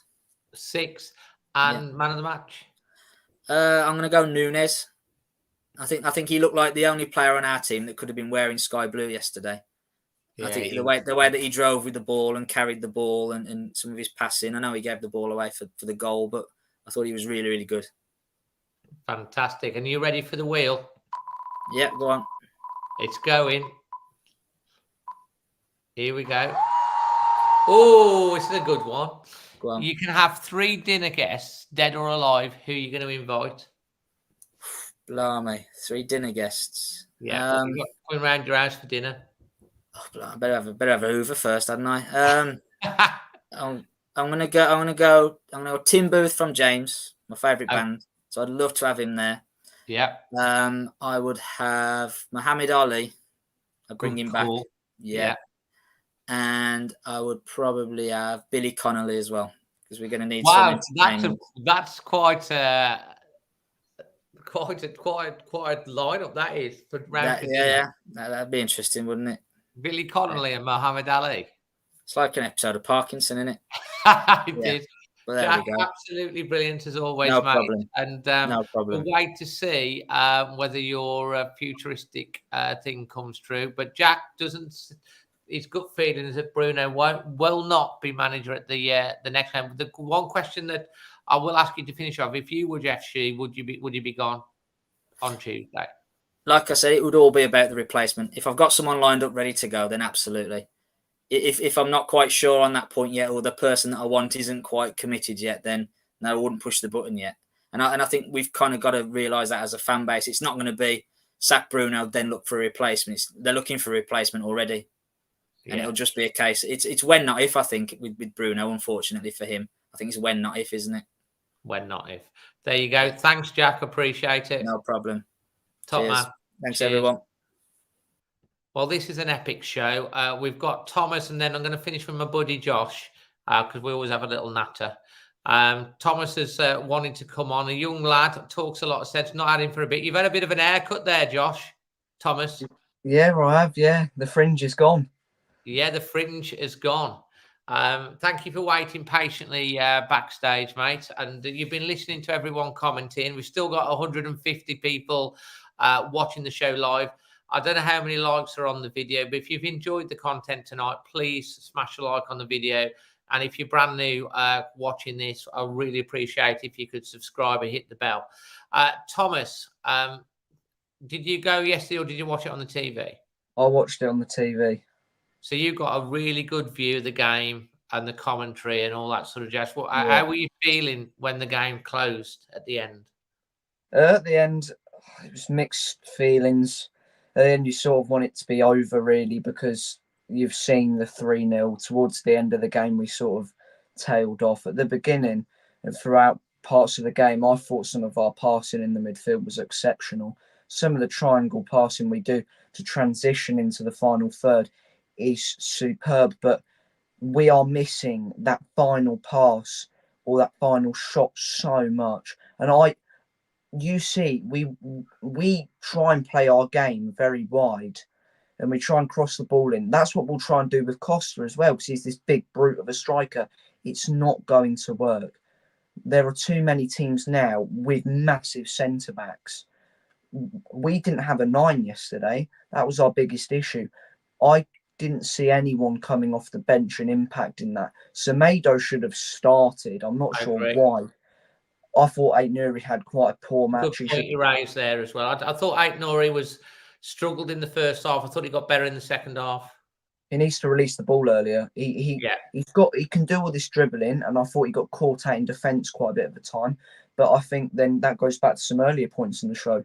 Guedes didn't track back enough. I really liked watching Guedes for parts of the game yesterday, because the only other match I've watched so far this season that's been on telly has been Newcastle, and I thought that Guedes and Nunez were both quite sort of. I wasn't really wowed.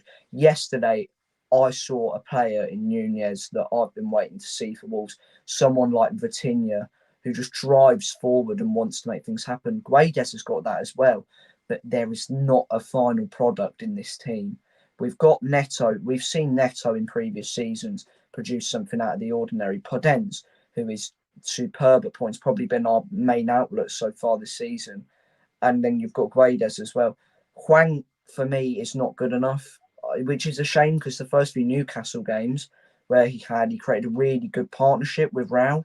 That's gone now, and Rao's had a lot of injuries. I don't think he's up to it anymore, and Costa's not match fit. He's not played at the Prem standard for a while, so I'm worried goals wise.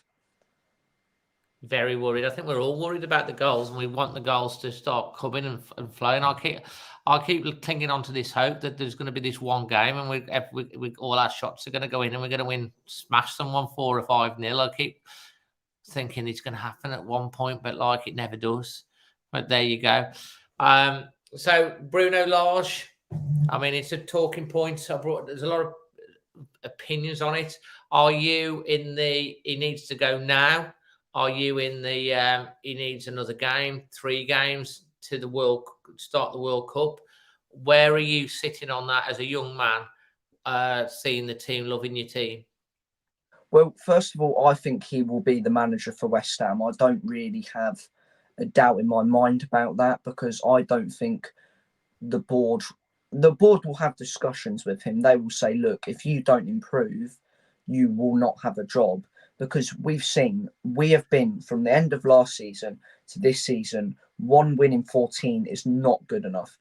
Especially with spending over 100 million, Nunez, Collins, Guedes, Costa now as well. These are top players, and we're not finding results. We've got the quality, but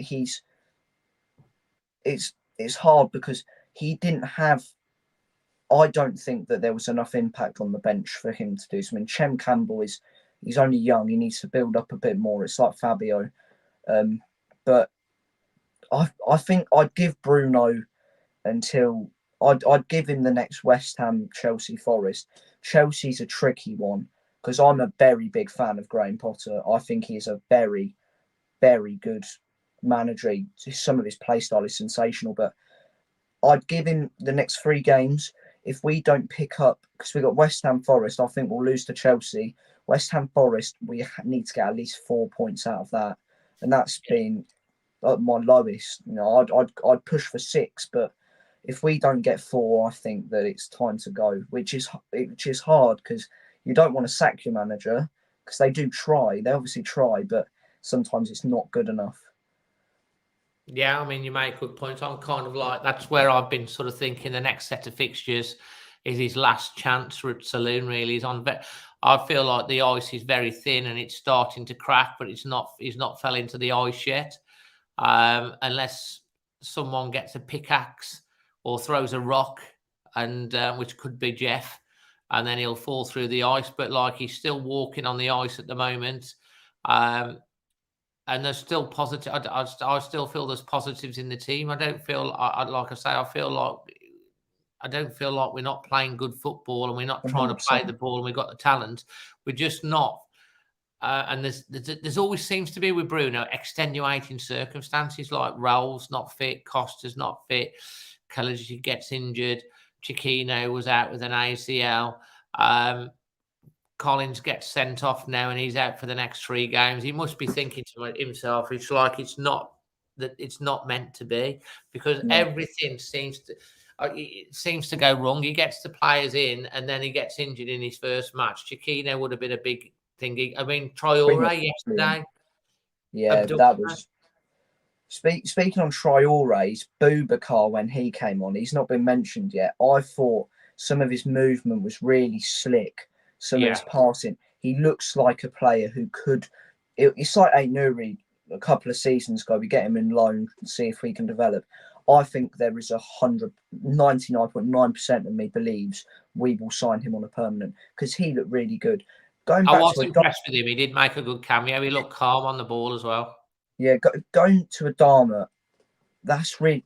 Because if you told me that we'd have Adama, Neves and Diego Costa, I would have laughed. The fact we've got Adama now, and it baffles me how Bruno uses him. Newcastle, we're going on the counter to win the game. He brings on Hwang over, I'd say, one of the quickest men in England in football. That day. It was... And we win the game. If I reckon we win the game if he brings Traore on, not Hwang, we win the game. Yeah, and he's always... Bruno's never been... I don't think I've ever been confident in his substitutions, Bruno. I think he's either left it too late or he's brought on the wrong person, which is another fault. But he's been very unlucky. Sasha was so... Because I think he wanted that player, that big, tall, hold the ball, give it to the players to run on and score. That's what he did. With Costa, it's different now. Costa is a finisher. He finishes chances when he wants to.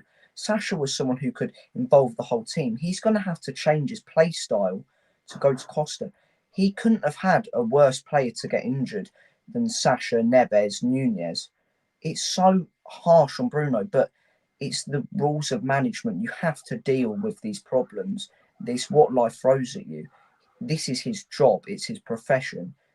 If he can't get it right, he shouldn't be in this job. But I think the proof's going to be in the pudding. What's your highlight of the day? I didn't go to the game, so it was just it doesn't matter whether you went to the game or not. You could be just saying, I had a chocolate biscuit with my at half time or something. You know what I mean? It could be anything. I had a really nice bag of Walker's crisp, but I think I'll just seeing the lads play again. It was. I value watching the team so much when I can. And just seeing some of them, especially after they scored their first goal, the way we were passing it about, just with a bit more confidence, it was nice to see. Because there is something in the squad there. It's just, can we progress it now?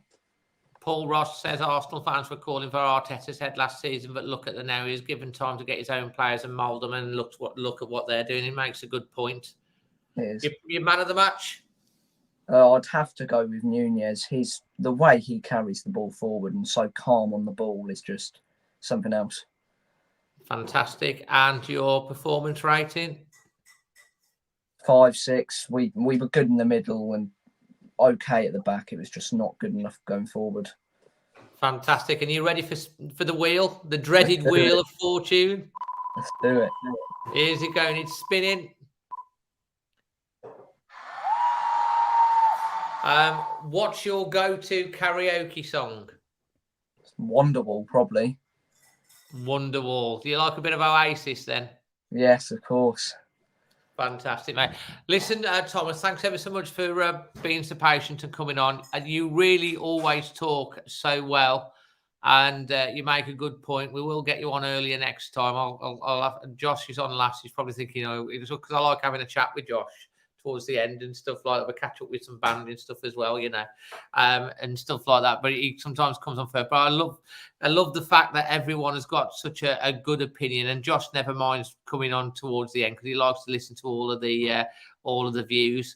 And has any of the pundits that you've listened to tonight struck you or been impressed with their opinions, changed your mind in any way?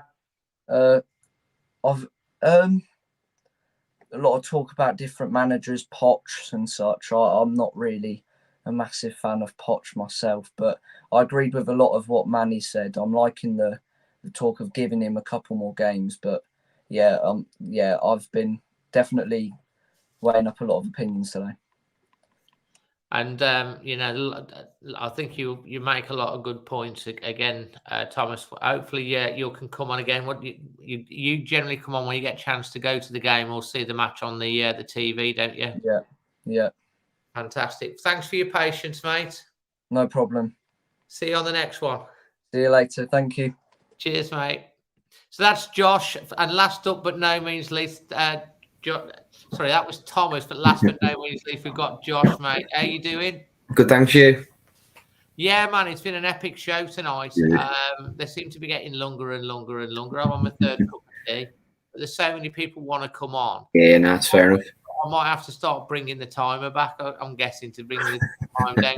Like Emma's like, bloody old times, going on. But like, mate, thank you. You've sat through the whole show. What have you been thoughts on what you've been hearing? I think it's like the same across the board, and some people are willing to give him a bit more time. Some want him out now. I'm stuck on the middle ground, like some of them say. It's one or the other at the moment. I'm in the middle. You think about it, and it is. Do you think now time is slightly ticking on him? We played good spells of football, we just can't finish. But then how long are we going to keep saying that for? I know it's like it's the ongoing problem. We've been talking about it for a long, long time. To be honest, mate, it's like the goal scoring record last year was 1 a game, and we were saying that was bad. And this year it's like it's not even 0.5 a game. It's because we've only scored 3 and 7. Yeah.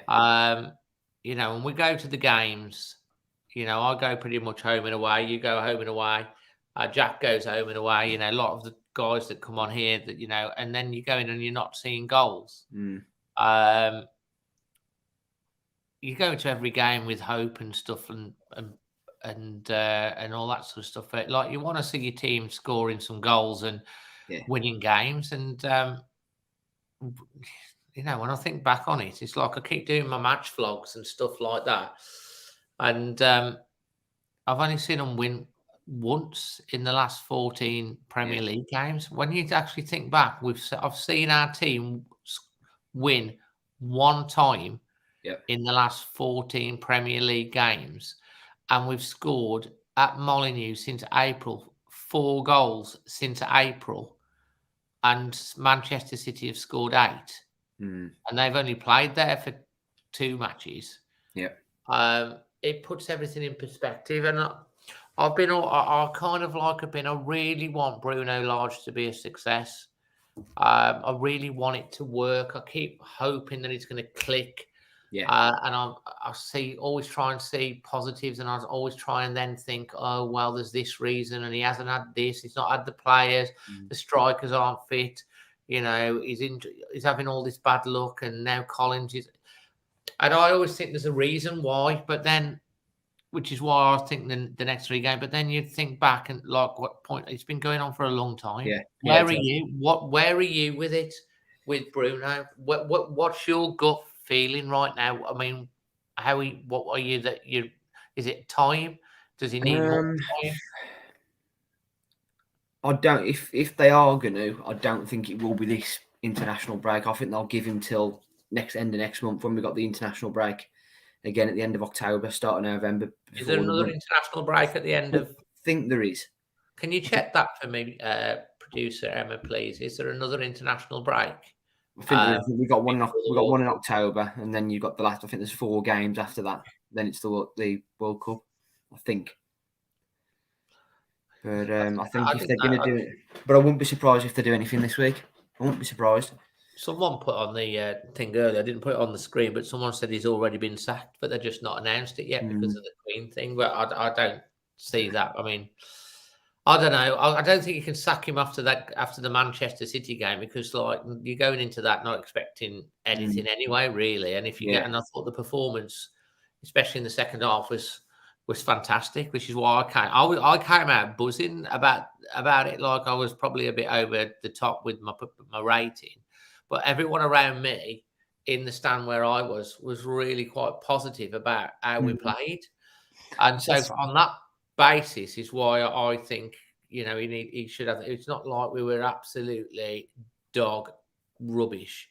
We played our football. Yeah. I say second half we'd moved the ball around well, even with 10 men. And I know people were saying, why didn't he bring a centre half on? But I honestly thought Neves dropping back actually kind of worked, because he was allowed to then move into midfield and play the ball through like he normally would. I did. I saw the same. We have an update from the producer. Can you say that again, please? There's this international break, but then it is only a few weeks for the World Cup, November the 13th. And there's no breaks in between before the World Cup. It's this. So then that's what she's saying. After this, she's saying that literally there is no more. There's not another international break. It's all this. The 13th of November, which is for the World Cup. Yeah. So basically, if you're looking at it, we've got the international break now. We've got West Ham 1st of October, Chelsea the 8th, Nottingham Forest on the 15th. We've got Palace away on the Tuesday the 18th. Then we've got Leicester City at home on the 23rd.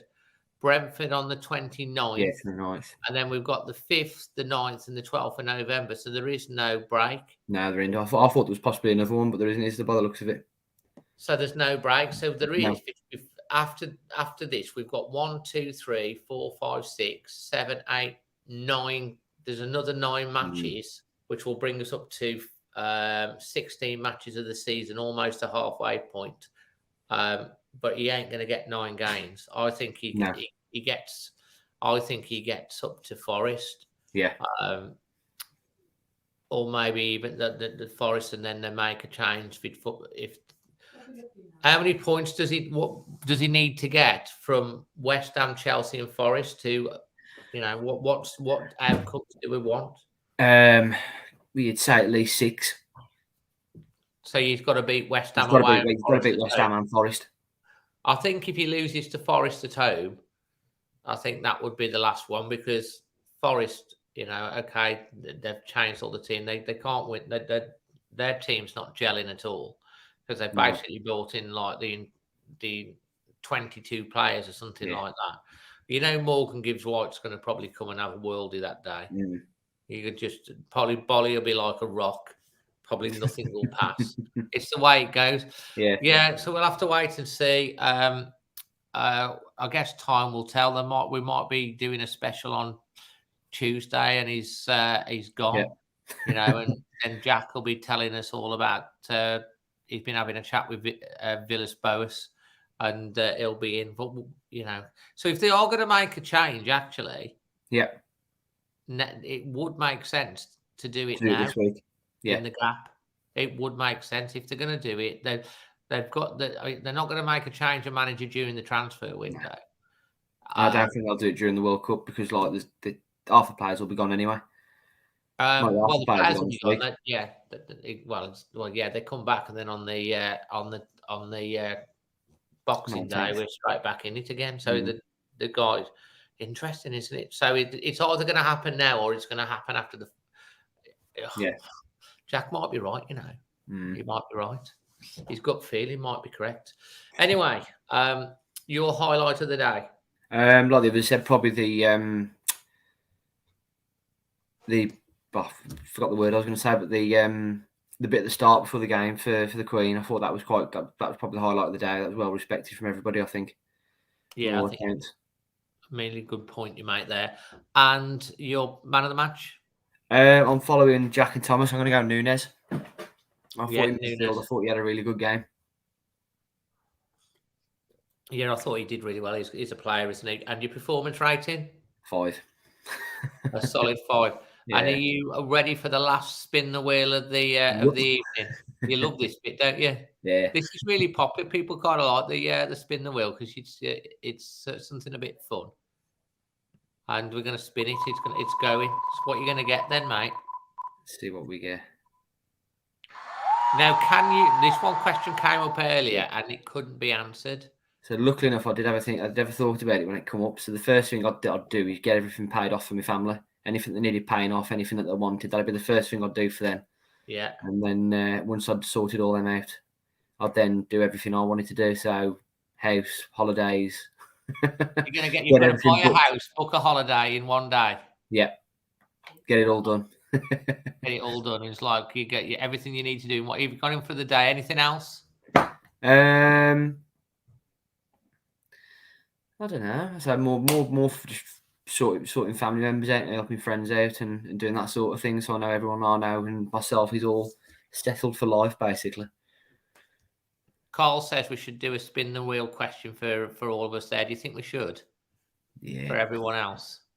Just quickly, last thing to finish on. Let's do it. Just because Carl's asked now. This is for everyone in the chat, but you have to smash a like on the video, please. We're going to bring the spin the wheel back very, very quickly. And this is for everyone in the chat to answer the question. Here we're spinning it. We can't have that one again. We've just had it.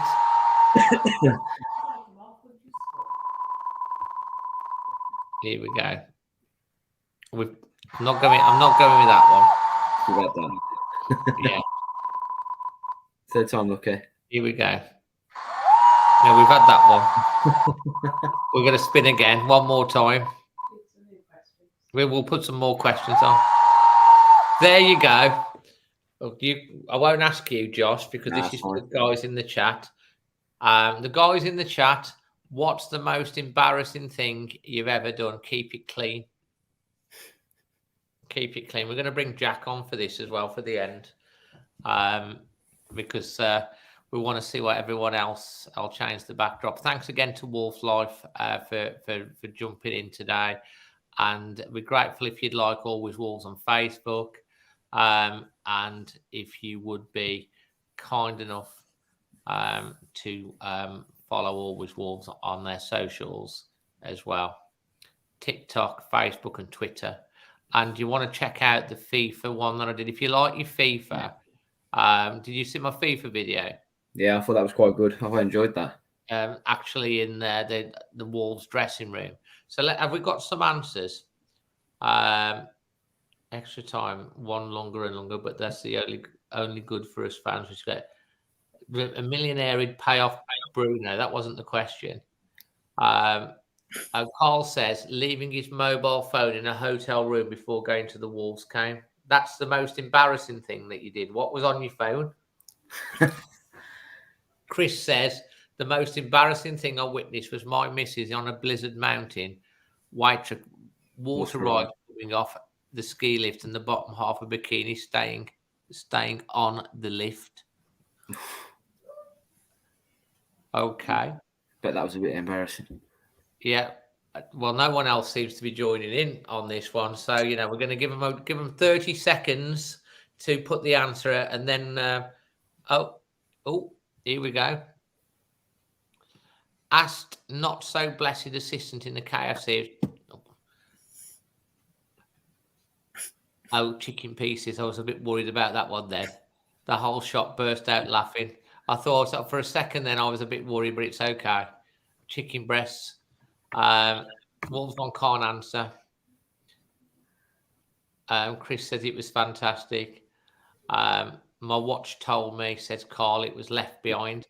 Mate, I would notice if my phone wasn't in my pocket. I wouldn't need my watch to tell me. I'd be thinking, where's my phone? I've left it in the hotel room.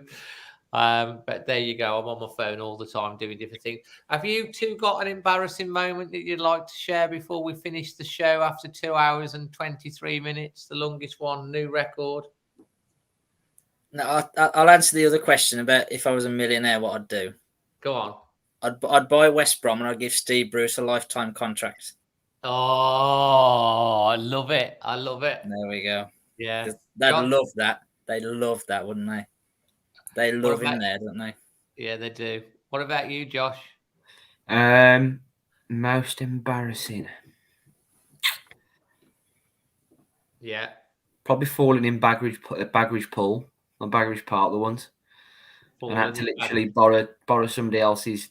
It was well into their teeth. I had to borrow their Wolf shirt just to keep me dry. It was the only thing literally I had on. So, but I was about 7 at the time. Oh, Walking back through Bagridge Park with just this Wolf shirt on, and that was it. Soaked. Classic moment. Listen, everyone, you know, we've still got well over 100 watching. Thanks for sticking with us. It's been a long show. You know, it's been it's been a really long show today, and there's been lots of questions, but it's great to have people coming on to the show to talk about all these different things. Thanks to everyone that's contributed from the point. If you ever want to get on, do that. That's please. It's always good to get these points of views. The proof will be in the pudding with Bruno Lage. Will he be getting the next 2 or 3 games? Will he get the West Ham game? Will he be gone? As Jack thinks it might happen, and Villas-Boas might come in or someone else. By the time is Wolves going to press the thing? You know, we don't know. The answers will, of course, come. But the one thing that we know is that we will be here come what may that happens at the next show. And we thank you very much. So, yeah, if you're listening to back on the podcast, hope you've enjoyed it. Please leave us a comment. Leave a comment in the description, in the comment section below. Smash a like on the video, subscribe. And until the next one, from myself, Jack, Josh, and everyone else, good night. God bless. Always Wolves. Always Wolves.